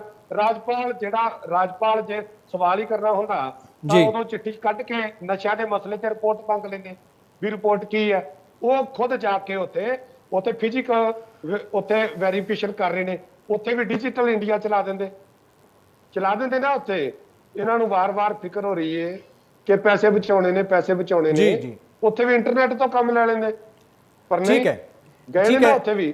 ਠੀਕ ਹੈ ਸੰਧੂ ਸਾਹਿਬ ਦੇ ਮਸਲੇ ਤੇ ਉੱਥੇ ਜਾ ਰਹੇ ਨੇ ਔਰ ਲਗਾਤਾਰ ਵਾਰ-ਵਾਰ ਇਸ ਤਰ੍ਹਾਂ ਦਾ ਮਾਹੌਲ ਕ੍ਰੀਏਟ ਕਰ ਰਹੇ ਨੇ। ਠੀਕ ਹੈ ਸੰਧੂ ਸਾਹਿਬ, ਠੀਕ ਹੈ, ਮੈਂ ਇਹਨਾਂ ਤੋਂ ਸਵਾਲ ਲੈਣਾ, ਮੈਨੂੰ ਸਵਾਲ ਲੈ ਲੈਣ ਦਿਓ। ਲੋਕੇਸ਼ ਜੀ, ਕੀ ਸੀਐਮ ਦੇ ਕੋਲ ਅਧਿਕਾਰ ਨਹੀਂ ਹੈ ਕੋਈ ਫੈਸਲੇ ਲੈਣ ਦਾ ਸੂਬੇ ਦੇ ਹੱਕ ਦੇ ਵਿੱਚ? ਜੇ ਗੱਲ ਸਟੇਟ ਸਬਜੈਕਟ ਦੀ ਕਹੀ ਜਾਂਦੀ ਹੈ, ਮੈਂ ਅਕਸਰ ਪਹਿਲਾਂ ਵੀ ਕਈ ਵਾਰੀ ਦੇਖ ਚੁੱਕਿਆ, ਕਈ ਵਾਰੀ ਅਜਿਹਾ ਟਕਰਾਰ ਹੁੰਦਾ ਹੈ, ਇਹ ਕਿਹਾ ਜਾਂਦਾ ਕਿ ਇਹ ਸਟੇਟ ਸਬਜੈਕਟ ਹੈ। ਕੀ ਸਟੇਟ ਸਬਜੈਕਟ ਜੋ ਹੈ ਉਸ ਦੇ ਵਿੱਚ ਸਿਰਫ ਮੁੱਖ ਮੰਤਰੀ ਹੀ ਜੋ ਹੈ ਫੈਸਲਾ ਲੈ ਸਕਦਾ ਹੈ ਕਿ ਰਾਜਪਾਲ ਦੀ ਸਲਾਹ ਉਸ ਦੇ ਵਿੱਚ ਜ਼ਰੂਰੀ ਨਹੀਂ ਹੁੰਦੀ? ਮੈਂ ਤੁਹਾਡੇ ਤੋਂ ਜਾਣਨਾ ਚਾਹਾਂਗਾ। देखो गुरप्रीत जी, ऐसा है कि जो सिस्टम है, देखो जो अपना फेडरल स्ट्रक्चर है, जो संविधान ने दिता है, जो भी कोई ये फैसले लेंदे ने ਉਹਦੀ ਮਨਜ਼ੂਰੀ ਜਾਂ ਉਹਨੂੰ ਅਪਰੂਵਲ ਲਈ ਰਾਜਪਾਲ ਦੇ ਕੋਲ ਭੇਜਣਾ ਹੁੰਦਾ ਹੈ, ਜੋ 167 ਸੈਕਸ਼ਨ ਕਹਿੰਦਾ ਹੈ। ਮੈਂ ਕੋਈ ਆਪਣੇ ਵੱਲੋਂ ਨਹੀਂ ਬਣਾ ਰਿਹਾ, ਨਾ ਭਾਰਤੀ ਜਨਤਾ ਪਾਰਟੀ ਨੇ ਅੱਜ 167 ਸੈਕਸ਼ਨ ਬਣਾ ਦਿੱਤਾ। ਉਹਦੇ ਚ ਬੜੀਆਂ ਕਲੀਅਰ 3 ਕਲੌਜ਼ਸ ਲਿਖੀਆਂ ਹੋਈਆਂ ਨੇ ਕਿ ਕਿਹੜੇ ਫੈਸਲੇ ਤੁਸੀਂ ਇਨਫੋਰਮ ਕਰਨੇ ਆ, ਔਰ ਇੱਕ ਉਹਦੇ ਚ ਵੈਸਟਿਡ ਪਾਵਰਸ ਦਿੱਤੀਆਂ ਹੋਈਆਂ ਨੇ ਗਵਰਨਰ ਨੂੰ ਕਿ ਜੇ ਉਹਨਾਂ ਨੂੰ ਕਿਸੇ ਮਸਲੇ ਤੇ ਚਾਹਵੇ ਤਾਂ ਉਹ ਕਲੈਰੀਫਿਕੇਸ਼ਨ ਸਟੇਟ ਤੋਂ ਮੰਗ ਸਕਦੇ ਜੀ, ਔਰ ਚੀਫ ਮਿਨਿਸਟਰ ਇਜ਼ ਬਾਉਂਡ। ਔਰ ਜੇ ਤੁਸੀਂ ਉਹਨਾਂ ਦੀ ਚਿੱਠੀ ਦਾ ਕੰਟੈਂਟ ਵੀ ਪੜੋ, ਉਹਨਾਂ ਨੇ ਲਿਖਿਆ ਕਿ 167 ਮੈਨੂੰ ਇਹ ਪਾਵਰ ਦਿੰਦਾ, ਠੀਕ ਆ ਤੁਹਾਨੂੰ ਪੰਜਾਬ ਦੇ ਲੋਕਾਂ ਨੇ ਚੁਣਿਆ ਹੈ, ਪਰ ਤੁਸੀਂ ਆਪਣੀ ਮਨਮਰਜ਼ੀ ਨਾਲ ਸਰਕਾਰਾਂ 'ਚ ਫੈਸਲੇ ਨਹੀਂ ਕਰ ਸਕਦੇ, ਤੁਸੀਂ ਵੀ ਸੰਵਿਧਾਨ ਦੇ ਮੁਤਾਬਕ ਹੀ ਕੰਮ ਕਰਨਾ ਹੈ। ਤੇ ਮੈਂ ਤੁਹਾਨੂੰ ਸੰਵਿਧਾਨ ਦੇ ਸੈਕਸ਼ਨ ਦੇ ਅਕੋਰਡਿੰਗ ਇਹ ਚੀਜ਼ਾਂ ਪੁੱਛਦਾ, ਤੁਸੀਂ ਮੈਨੂੰ ਉਹਦੀ ਡਿਟੇਲ ਫਰਨਿਸ਼ ਕਰ ਦਿਓ। ਇਹਦੇ 'ਚ ਦਿੱਕਤ ਕੀ ਆ? ਪਰ ਇੱਥੇ ਗਲਤ ਕੀ ਹੋਇਆ? ਪਰ ਲੋਕੇਸ਼ ਜੀ ਮੈਂ ਇਹੀ ਸਵਾਲ ਤੁਹਾਡੇ ਤੋਂ ਪੁੱਛਿਆ, ਠੀਕ ਹੈ ਉਹਨਾਂ ਨੇ ਰਾਜਪਾਲ ਨੇ ਪੁੱਛਿਆ, ਉਹਨਾਂ ਦਾ ਅਧਿਕਾਰ ਹੋ ਸਕਦਾ ਹੈ, ਪਰ ਜੇ ਸੀਐਮ ਸੂਬੇ ਦੇ ਹਿੱਤ ਵਿੱਚ ਕੋਈ ਫੈਸਲੇ ਲੈ ਰਿਹਾ ਜਾਂ ਫਿਰ ਕੋਈ ਭਵਿੱਖ ਨੂੰ ਲੈ ਕੇ, ਠੀਕ ਹੈ ਟੀਚਰਾਂ ਨੂੰ ਬਾਹਰ ਭੇਜਣਾ ਕੋਈ ਗਲਤ ਤਾਂ ਨਹੀਂ ਹੈਗਾ ਮੇਰੇ ਖਿਆਲ ਨਾਲ, ਜੇ ਉੱਥੋਂ ਦੀ ਉਹ ਟ੍ਰੇਨਿੰਗ ਲੈ ਰਹੇ ਨੇ। ਦੇਖੋ ਗੁਰਪ੍ਰੀਤ ਜੀ, ਸੰਵਿਧਾਨ ਦਾ ਮੈਂ ਬਣਾਇਆ, ਬਾਬਾ ਸਾਹਿਬ ਦਾ ਬਣਾਇਆ ਸੰਵਿਧਾਨ ਆ, ਉਹਦੀ ਹਿੰਦੁਸਤਾਨ ਦੀ ਸਰਕਾਰ ਔਰ ਹਰ ਸੂਬੇ ਦੀ ਸਰਕਾਰ ਪਾਲਣਾ ਕਰਦੀ ਹੈ। ਸਿਰਫ ਔਰ ਸਿਰਫ ਪੰਜਾਬ 'ਚ ਦਿੱਕਤ ਕਿਉਂ ਆਉਂਦੀ ਹੈ? ਗੱਲ ਨੂੰ ਆਪਾਂ ਇਸ ਚੀਜ਼ ਨੂੰ ਸਮਝਣ ਦੀ ਇਹਨਾਂ ਕੋਈ ਕੋਸ਼ਿਸ਼ ਕਰ ਰਹੇ ਆ। ਮੈਂ ਤਾਂ ਮੈਨੂੰ ਬਾਰ-ਬਾਰ ਪੁੱਛਿਆ ਕਿ ਤੁਸੀਂ ਕਿਆ ਖਟਖੜ ਕਰਾਂ ਦੇ ਵਿੱਚ ਸੰਵਿਧਾਨ ਦੀ ਸਹੁੰ ਨਹੀਂ ਚੱਕੀ ਸੀ, ਜਦਕਿ ਮੈਂ ਇਹਦੇ ਜੋ ਵੀ ਕੁਝ ਹੈਗਾ ਮੈਂ ਉਹਦਾ ਪੂਰਾ ਪਾਲਨ ਕਰੂੰਗਾ। ਜੇ ਤੁਸੀਂ ਸਹੁੰ ਚੱਕੀ ਸੀ ਤੇ ਤੁਸੀਂ ਸੂਬੇ ਦੇ ਲੋਕਾਂ ਨੂੰ ਕਿਉਂ ਬੇਵਕੂਫ ਬਣਾ ਰਹੇ ਹੋ? ਤੁਸੀਂ ਇਨਫੋਰਮੇਸ਼ਨ ਨੂੰ ਜਨ ਤੱਕ ਕਰ ਦਿਓ ਵੀ ਅਸੀਂ ਸਿੰਗਾਪੁਰ ਜੇ ਭੇਜੇ ਸੀ, ਉੱਤੇ ਇੰਨਾ ਖਰਚਾ ਆਇਆ। ਜੇ ਤੁਸੀਂ ਕਿਸੇ ਕ੍ਰਿਮੀਨਲ ਬੈਕਗ੍ਰਾਉਂਡ ਦੇ ਬੰਦੇ ਨੂੰ ਜਿਹਦੇ ਤੇ ਕਿਡਨੈਪਿੰਗ ਦੇ ਚਾਰजेस ਨੇ, ਜੇ ਤੁਸੀਂ ਉਹਨੂੰ ਕਿਸੇ ਕਾਰਪੋਰੇਸ਼ਨ ਦਾ ਚੇਅਰਮੈਨ ਲਗਾਇਆ, FIR ਪਬਲਿਕ ਡੋਮੇਨ ਦੇ ਵਿੱਚ ਆ, ਤਾਂ ਤੁਹਾਨੂੰ ਉਹਨੂੰ ਮੰਨਣ 'ਚ ਕੀ ਦਿੱਕਤ ਆ ਵੀ ਅਸੀਂ ਇਹ ਗਲਤ ਕੰਮ ਕਰ ਬੈਠੇ ਆ? ਦੇਖੋ ਅਸੀਂ ਇਹ ਮੰਨਦੇ ਆ ਗੁਰਪ੍ਰੀਤ ਜੀ ਕਿ ਇਹ ਲੋਕ ਨਵੇਂ ਨੇ, ਨਵੇਂ ਲੋਕਾਂ ਕੋਲ ਕਈ ਵਾਰ ਗਲਤੀਆਂ ਵੀ ਹੋ ਜਾਂਦੀਆਂ, ਪਰ ਆਪਾਂ ਉਹਨੂੰ ਫਰਾਖ ਦਿਲੀ ਨਾਲ ਆਪਣੀ ਗਲਤੀ ਮੰਨ ਕੇ ਉਹਨੂੰ ਅੱਗੇ ਤੋਂ ਸੁਧਾਰਨਾ, ਐਸਾ ਇੱਕ ਇਮੇਜ ਬਣਾਉਣੀ ਚਾਹੀਦੀ ਹੈ। ਆਪਾਂ ਜੋ ਪਿਛਲੇ 1 ਸਾਲ ਦੇ ਵਿੱਚ ਦੇਖਿਆ ਕਿ ਇਹ ਪਹਿਲਾਂ ਗਲਤ ਕੰਮ ਕਰਦੇ ਨੇ, ਫਿਰ ਇਹਨਾਂ ਨੂੰ ਕੋਰਟਾਂ ਤੋਂ ਫਟਕਾਰ ਪੈਂਦੀ, ਪਰ ਉਹਦੇ ਬਾਵਜੂਦ ਵੀ ਇਹ ਮੀਡੀਆ ਦੇ ਵਿੱਚ ਆ ਕੇ ਆਪਣੇ ਗਲਤ ਕੰਮ ਨੂੰ ਸਹੀ ਕਹਿ ਕੇ ਉਹਨੂੰ ਜਸਟੀਫਾਈ ਕਰਨ ਦੀ ਕੋਸ਼ਿਸ਼ ਕਰਦੇ ਨੇ। ਇਹ ਇੱਕ ਐਸਾ ਟ੍ਰੈਂਡ ਆ ਜਿਹੜਾ ਕਿ ਪੰਜਾਬ ਲਈ ਠੀਕ ਨਹੀਂ ਹੈ। ਠੀਕ ਹੈ ਸੰਧੂ ਸਾਹਿਬ, ਉਹ ਸਿੱਧਾ ਇਹੀ ਕਹਿ ਰਹੇ ਨੇ ਕਿ ਤੁਸੀਂ ਨਵੇਂ ਹੋ, ਤੁਹਾਨੂੰ ਜੋ ਹੈ ਇਹ ਪ੍ਰਕਿਰਿਆ ਦੇ ਬਾਰੇ 'ਚ ਜਾਂ ਸੰਵਿਧਾਨ ਦੀ ਪਾਲਣਾ ਦੇ ਬਾਰੇ 'ਚ ਜ਼ਿਆਦਾ ਕੁਝ ਗਿਆਨ ਨਹੀਂ ਹੈਗਾ, ਇਸ ਕਰਕੇ ਜੋ ਹੈ ਥੋੜੀ ਬਹੁਤੀ ਤਕਰਾਰ ਹੋ ਰਹੀ ਹੈ। ਸਾਨੂੰ ਇਹ ਲਗਾਤਾਰ ਗਿਆਨ ਵੰਡਣ ਦੀ ਕੋਸ਼ਿਸ਼ ਕਰ ਰਹੇ ਨੇ, ਪਰ ਮੈਂ ਇਹ ਬੇਨਤੀ ਕਰਦਾ ਵੀ ਇਹ ਗਿਆਨ ਵੰਡਣ ਦੀ ਬਜਾਏ ਇਹ ਆਪਦਾ ਵਿਰੋਧੀ ਧਿਰ ਦਾ ਰੋਲ ਅਦਾ ਕਰਨ, ਔਰ ਜਿਹੜੀ ਚੀਜ਼ ਇਹ ਰਾਜਪਾਲ ਰਹੀ ਮੰਗਦੇ ਨੇ, ਇਹ ਖੁਦ RTI ਪਾਲਿਆ ਕਰਨ। ਮੇਰੇ ਖਿਆਲ 'ਚ ਉਹਦੇ ਰਾਹੀਂ ਇਹਨਾਂ ਨੂੰ ਬਹੁਤੀਆਂ ਚੀਜ਼ਾਂ ਜਿਹੜੀਆਂ ਮਿਲ ਜਾ ਕਰਨਗੀਆਂ। ਕਿਉਂ ਤੁਸੀਂ ਰਾਜਪਾਲ ਦੁਆਰਾ ਚਿੱਠੀਆਂ ਕਢਾ ਕੇ ਇਹ ਚੀਜ਼ਾਂ ਮੰਗਣੀਆਂ ਹੁੰਦੀਆਂ ਨੇ? ਇਹ ਤੁਸੀਂ ਆਪ ਆਰਟੀਆਈ ਤੁਹਾਡੇ ਕਾਰਕੁਨ ਪਾਲਿਆ ਕਰਨ, ਪਰ ਮੈਨੂੰ ਲੱਗਦਾ ਵੀ ਇਸ ਤਰ੍ਹਾਂ ਨਹੀਂ ਤੁਸੀਂ ਕਰਨਾ ਚਾਹੁੰਦੇ। ਤੁਸੀਂ ਜਾਣਬੁੱਝ ਕੇ ਰਾਜਪਾਲ ਦੇ ਦੁਆਰਾ ਇੱਕ ਇਹਨੂੰ ਇਸ਼ੂ ਕ੍ਰੀਏਟ ਕਰਨਾ ਚਾਹੁੰਦੇ ਹੋ, ਤਾਂ ਕਰਕੇ ਤੁਸੀਂ ਉੱਤੋਂ ਲੈਟਰਾਂ ਜਿਹੜੀਆਂ ਨੇ ਉਹਨਾਂ ਦੀਆਂ ਰਾਜਪਾਲ ਤੋਂ ਕਢਵਾ ਰਹੇ ਹੋ।